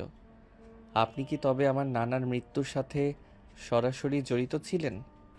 অনেকের বাবা কোনো উত্তর দিতে পারলেন না। তিনি কেবল হড়বড় করে কিছু অস্পষ্ট শব্দ উচ্চারণ করতে লাগলেন। আনিসা তখন এগিয়ে এসে অয়নের ডায়েরির একটি লুকানো পাতা অনেকের হাতে দিলেন। অনেক, অয়ন একদিন ঘুমের ঘরে বলছিল যে এই বাড়ির নিচে একটা গোপন কুঠুরি আছে, যেখানে 20 বছর আগে কিছু হাড়গোড় আর একটা পোড়ার ডায়েরি লুকানো আছে। অয়নের চাবিটা খোঁজার জন্যই আমাকে দিনের পর দিন এড়িয়ে চলতো। সে জানতো ওই গোপন কুঠুরির তথ্য দিতে সে আব্বুকে ব্ল্যাকমেল করতে পারে। তার মানে অয়ন স্যার শুধু টাকা নয়, বরং একটা খুনের গোপন তথ্য দিয়ে নিজের বাবাকে নিয়ন্ত্রণে রাখতে চেয়েছিলেন। এটা ভাবতেই ঘৃণা লাগছে। সাইমা, এই পরিবারে ঘৃণার চেয়ে বড় কোনো অনুভূতি নেই। আনিসা ভাবি, অয়ন কি আপনাকে কখনো বলেছে ওই কুঠুরির প্রবেশপথ কোথায়? ও বলতো যে লাইব্রেরিতে ঘরের বিশাল বুক শেলফের পিছনে কোনো একটা মেকানিজম আছে, কিন্তু আমি কখনো সাহস করে সেখানে যাইনি। অয়ন সেখানে সব সময় তালা দিয়ে রাখতো। অনেক আর এক মুহূর্ত দেরি করলো না। হাতে টর্চ লাইট নিয়ে তিনি লাইব্রেরি ঘরের দিকে ছুটলেন। পেছনে সাইমা আর আনিসা। লাইব্রেরির ঘরটা ধূসরিত বিশাল সব বইয়ের তাক যেন ইতিহাসের বোঝা বয়ে বেড়াচ্ছে। অনেক প্রতিটি তাক পরীক্ষা করতে লাগলেন। হঠাৎ তার নজর পড়ল একটি পুরনো আইনের বইয়ের দিকে, যার মলাটটা উল্টো করে রাখা। অনেক বইটা টান দিতেই ঘর ঘর শব্দে বিশাল বুকশেলফটা সরে গেল। পেছনে একটি অন্ধকার সুড়ঙ্গ পথ, সুড়ঙ্গ থেকে ভ্যাপসা পচা গন্ধ আর হিমশীতল হাওয়া বেরিয়ে আসছে। স্যার, নিচে যাওয়া কি ঠিক হবে? পুলিশকে খবর দেওয়া উচিত। পুলিশ আসার আগেই প্রমাণ সরিয়ে ফেলতে পারে সেই অদৃশ্য রাজা। সাইমা, আপনি ওপরে থাকুন, আমি একাই নামবো। না স্যার, আমি আপনাকে একা এই বিপদে ছেড়ে যাব না। আপনি আমাকে বিশ্বাস করে আপনার সাম্রাজ্যের দায়িত্ব দিয়েছেন। আজ বিপদেও আমি পাশে থাকব। অনেক আর সাইমা সাবধানে সিঁড়ি দিয়ে নিচে নামতে লাগলেন। সুড়ঙ্গের শেষ মাথায় একটি লোহার দরজা। দরজাটি আধ খোলা। ভেতরে ঢুকতেই সাইমা এক বীভৎস দৃশ্য দেখে শিউরে উঠল। ঘরের দেওয়ালে টাঙ্গানো শত শত ছবি, আর সেই ছবিগুলো সব অনেকের। অনেক যখন ছোট ছিলেন, যখন কলেজে পড়তেন, এমনকি আজকের এই ইগল টাওয়ারের ছবিও সেখানে আছে।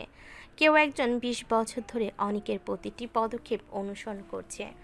ঘরের এক কোণে একটি কাঠের কফিন রাখা। অনেক কফিনটি খুলতে দেখলেন সেখানে কোনো মানুষ নেই। আছে কেবল একটি নীল হীরের লকেটের রেপ্লিকা আর একটি পুরনো অডিও টেপ। অনেক অডিও প্লেয়ারের টেপটি চালিয়ে দিলেন। একজনের ভয়েস শুনতে পেল। অডিওটা শেষ হওয়ার সাথে সাথেই সুড়ঙ্গের দরজাটা সশব্দে বন্ধ হয়ে গেল। উপর থেকে অয়নের অট্টহাসি শোনা গেল। অনেক, তোকে বলেছিলাম না আমি ফিরবো। আমি পুলিশ ভ্যান থেকে পালাইনি, আমাকে মুক্ত করা হয়েছে। এখন তোরা এই মাটির নিচেই পচে মরবি। সাইমা, তুই অনেকের সাথে মরতে চেয়েছিলি না?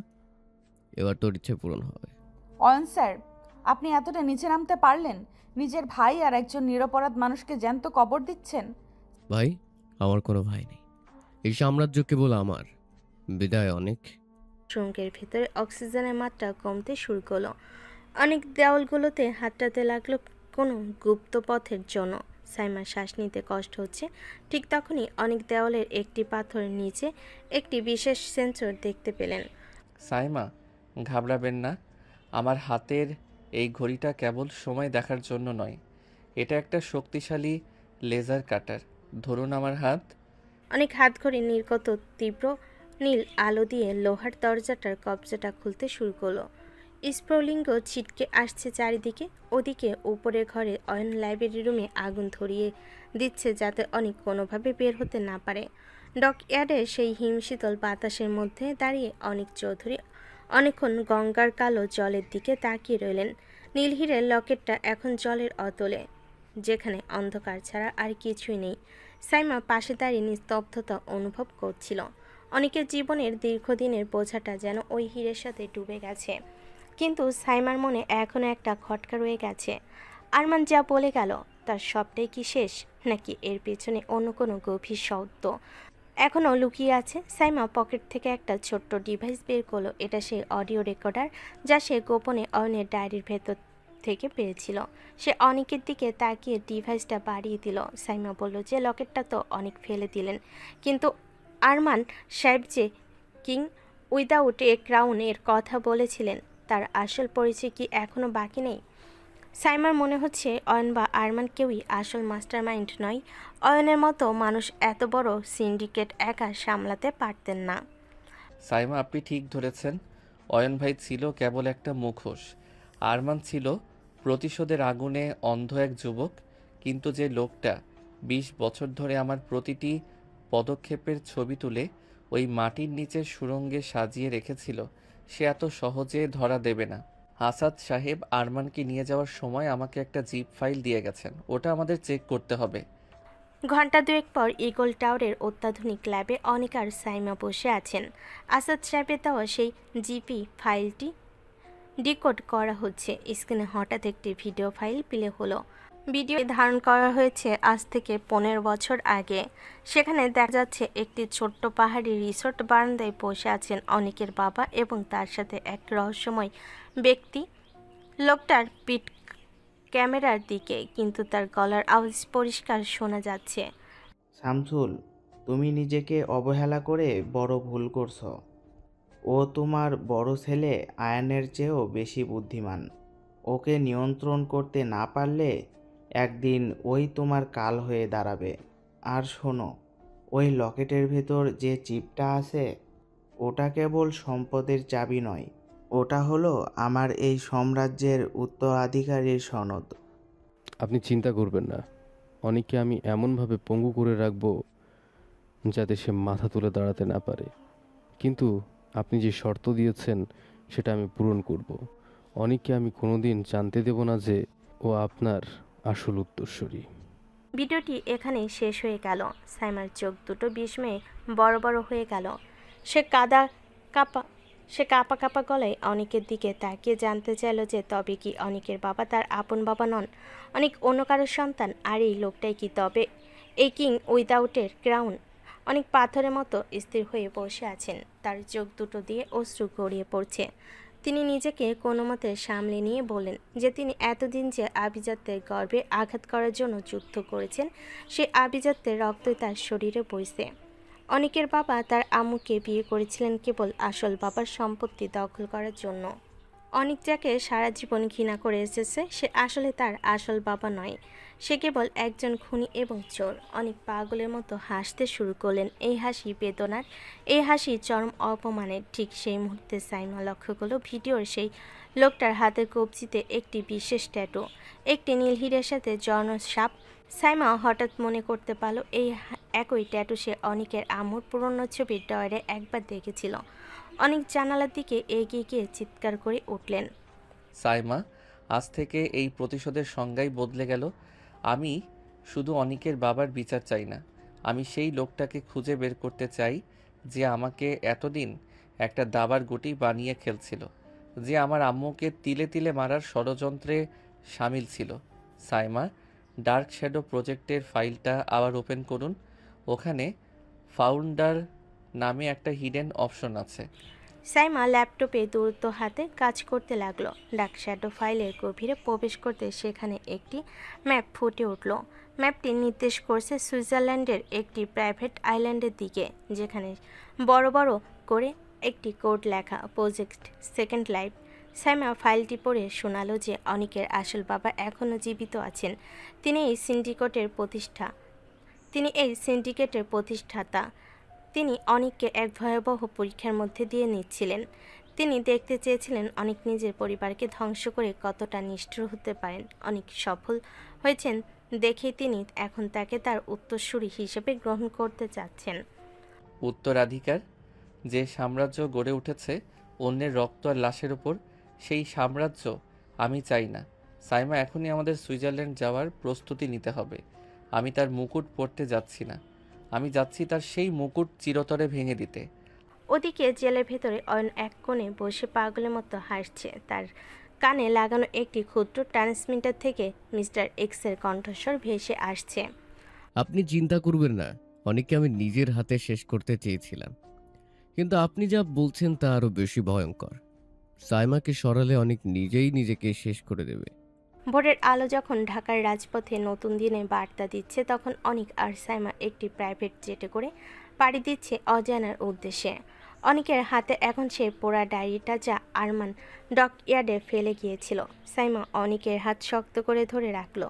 তারা জানে না সামনে কি বিপদ অপেক্ষা করছে। অনিক চৌধুরী আসল পরিচয় যখন সবার সামনে আসবে, তখন কি এই শহর তাকে গ্রহণ করবে, নাকি সে হয়ে উঠবে এই পৃথিবীর সবচেয়ে শক্তিশালী এবং ভয়ঙ্কর এক শ্যাডো কিং?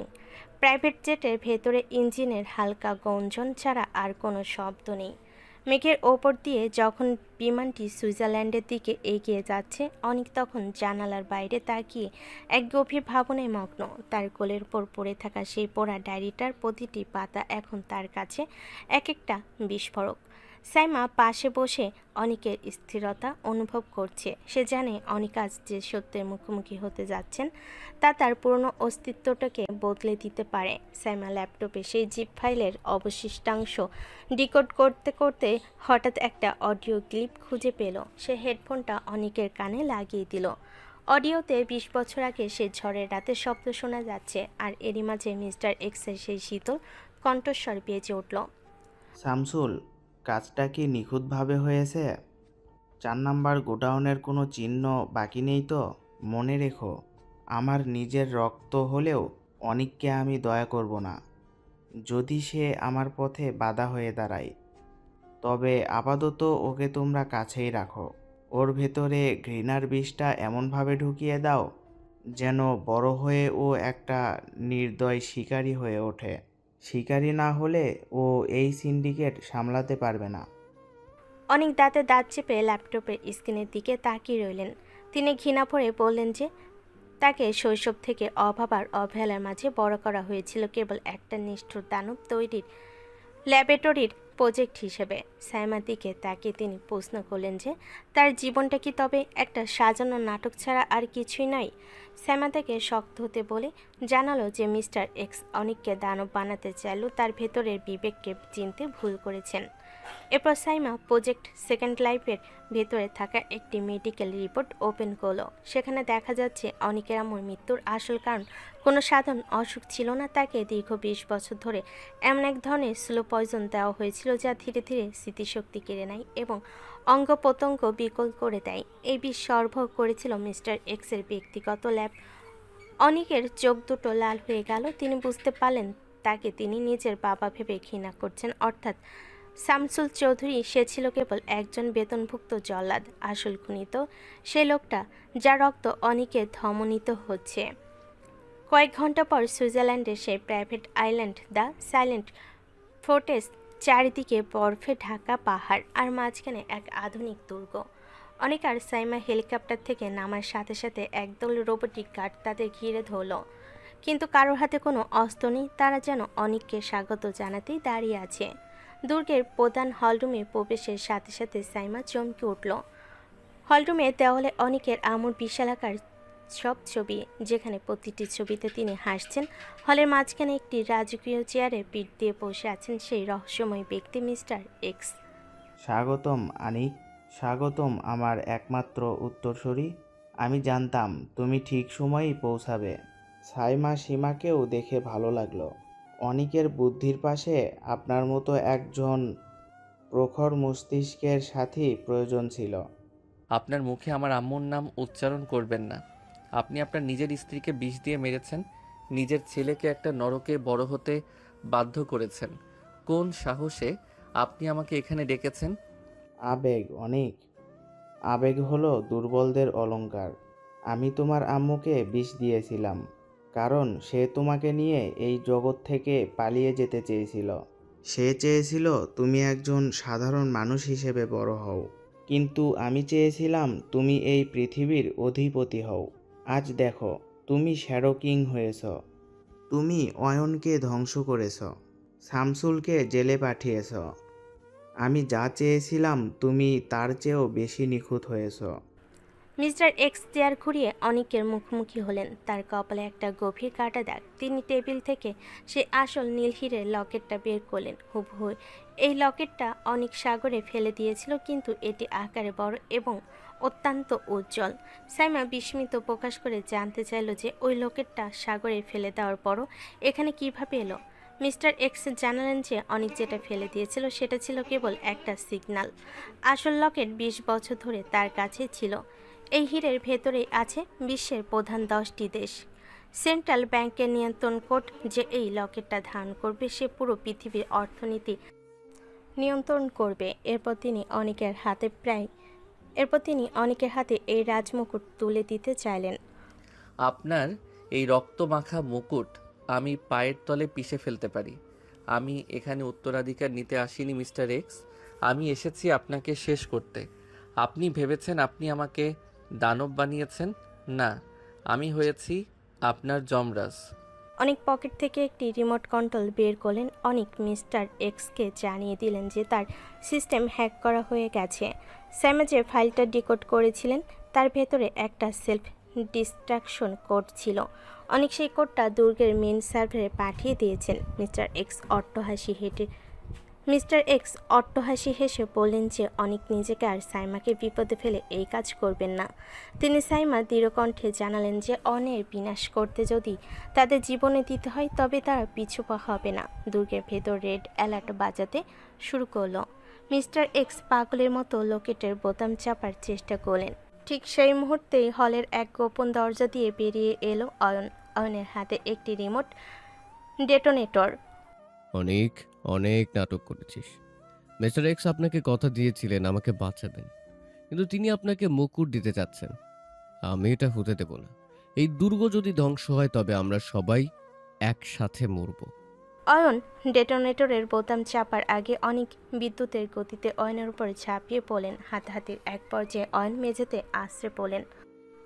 ওদিকে কাউন্টডাউন শুরু হয়ে গিয়েছে। অনেক সাইমার হাত ধরে পাহাড়ের গুহার দিকে একটি গোপন বেরোনোর পথ দেখতে পেলেন, কিন্তু মিস্টার এক্স তখনও সেই লকেট আঁকড়ে ধরে বসে আছেন। অনিক, তুমি পালাচ্ছ? তুমি কি জানো তোমার আম্মু এখনো বেঁচে আছেন?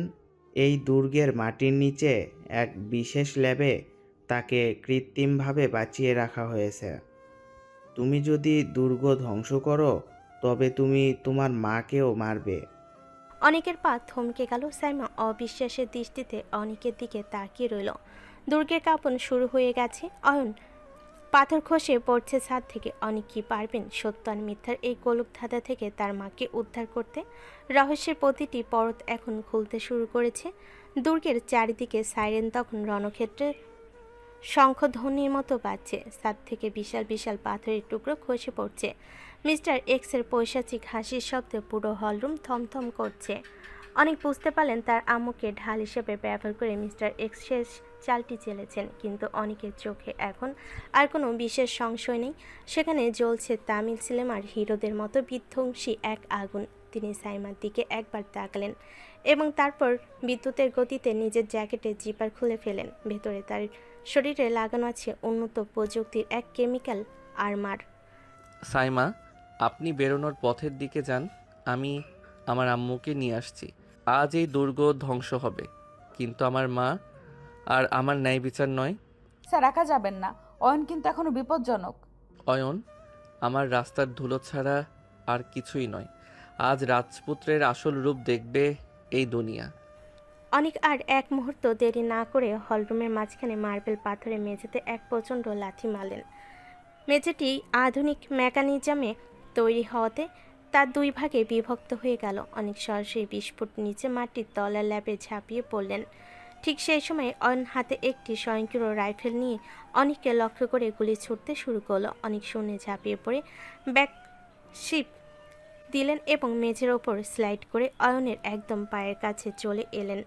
অয়ন কিছু বুঝে ওঠার আগেই অনেক তার হাতের রাইফেলটি কেড়ে নিয়ে এক হাত দিয়ে তার দুমড়ে মুচড়ে লোহার দলা বানিয়ে ফেলেন। এরপর এক জবরদস্ত পাঞ্চে অয়নকে দেওয়ালের সাথে গেঁথে দিলেন। অয়ন সেখানেই শঙ্কহীন হয়ে ধপাস করে পড়ে গেল। নিচে গোপন ল্যাবে তখন সাদা ধোয়ার আচ্ছন্ন। অনেক দেখলেন একটি কাচের চেম্বারের ভেতর তার আম্মু শুয়ে আছে। তার শরীরে অজস্র তার লাগানো, কিন্তু চেম্বারের বাইরে দাঁড়িয়ে আছেন মিস্টার এক্স। তার হাতে এখন একটি উচ্চ ক্ষমতা সম্পন্ন ইলেকট্রিক রড। অনিক, তুমি আমার রক্ত, তাই তোমাকে আমি মারতে চাই না, কিন্তু তুমি আমার সিংহাসন কেড়ে নিতে চেয়েছ। এই চেম্বার খোলার চেষ্টা করলেই তোমার আম্মুর হার্টবিট বন্ধ হয়ে যাবে। তুমি কি পারবে নিজের হাতে মাকে মারতে? আপনি আপনার সিস্টেমের উপর খুব ভরসা করেন মিস্টার এক্স, কিন্তু আপনি ভুলে গেছেন যে আপনার এই সিস্টেম আমি আপডেট করেছিলাম। আমার কবজির এই স্মার্ট ওয়াচ এখন আপনার মেইন সার্ভারের হার্ট। অনেক তার কবজির একটি বোতাম চাপলেন, সাথে সাথে ল্যাবের সব আলো নীল হয়ে গেল এবং মিস্টার এক্সের হাতের ইলেকট্রিক রডটি অকেজো হয়ে গেল। মিস্টার এক্স গর্জন করে অনেকের দিকে তেড়ে এলেন। শুরু হলো এক রক্তক্ষয়ী হাতাহাতি। মিস্টার এক্স বয়সে বড় হলেও তার গতি ছিল সাপের মতো, কিন্তু অনেক আজ এক উন্মত্ত সিংহের মতো লড়ছেন। মিস্টার এক্সের প্রতিটি আক্রমণ অনেক ব্লক করে পাল্টা কাউন্টার অ্যাটাক দিচ্ছিলেন। অনেক এক পর্যায়ে মিস্টার এক্সের কলার ধরে শুনে তুলে ফেলেন এবং এক জোরালো হেডার দিয়ে তার নাক ফাটিয়ে দিলেন। এটা ছিল আমার শৈশবের সেই অপমানের জন্য যা আপনি আমাকে শামসুলের হাত দিয়ে করিয়েছেন, আর এটা আমার আম্মুর 20 বছরের যন্ত্রণার জন্য। তার অনেক মিস্টার এক্সকে লেবের কন্ট্রোল প্যানেলের ওপর আশ্রে ফেল। মিস্টার এক্স রক্তাক্ত অবস্থায় মেঝেতে পড়ে গঙ্গাতে লাগলেন। অনেক দূরত্ব হাতে আম্মুর চেম্বারের কটগুলো খুলে আনলক করলেন। চেম্বারের দরজা খুলে যেতেই তিনি তার আম্মুকে পাজাগোলা করে তুলে নিলেন।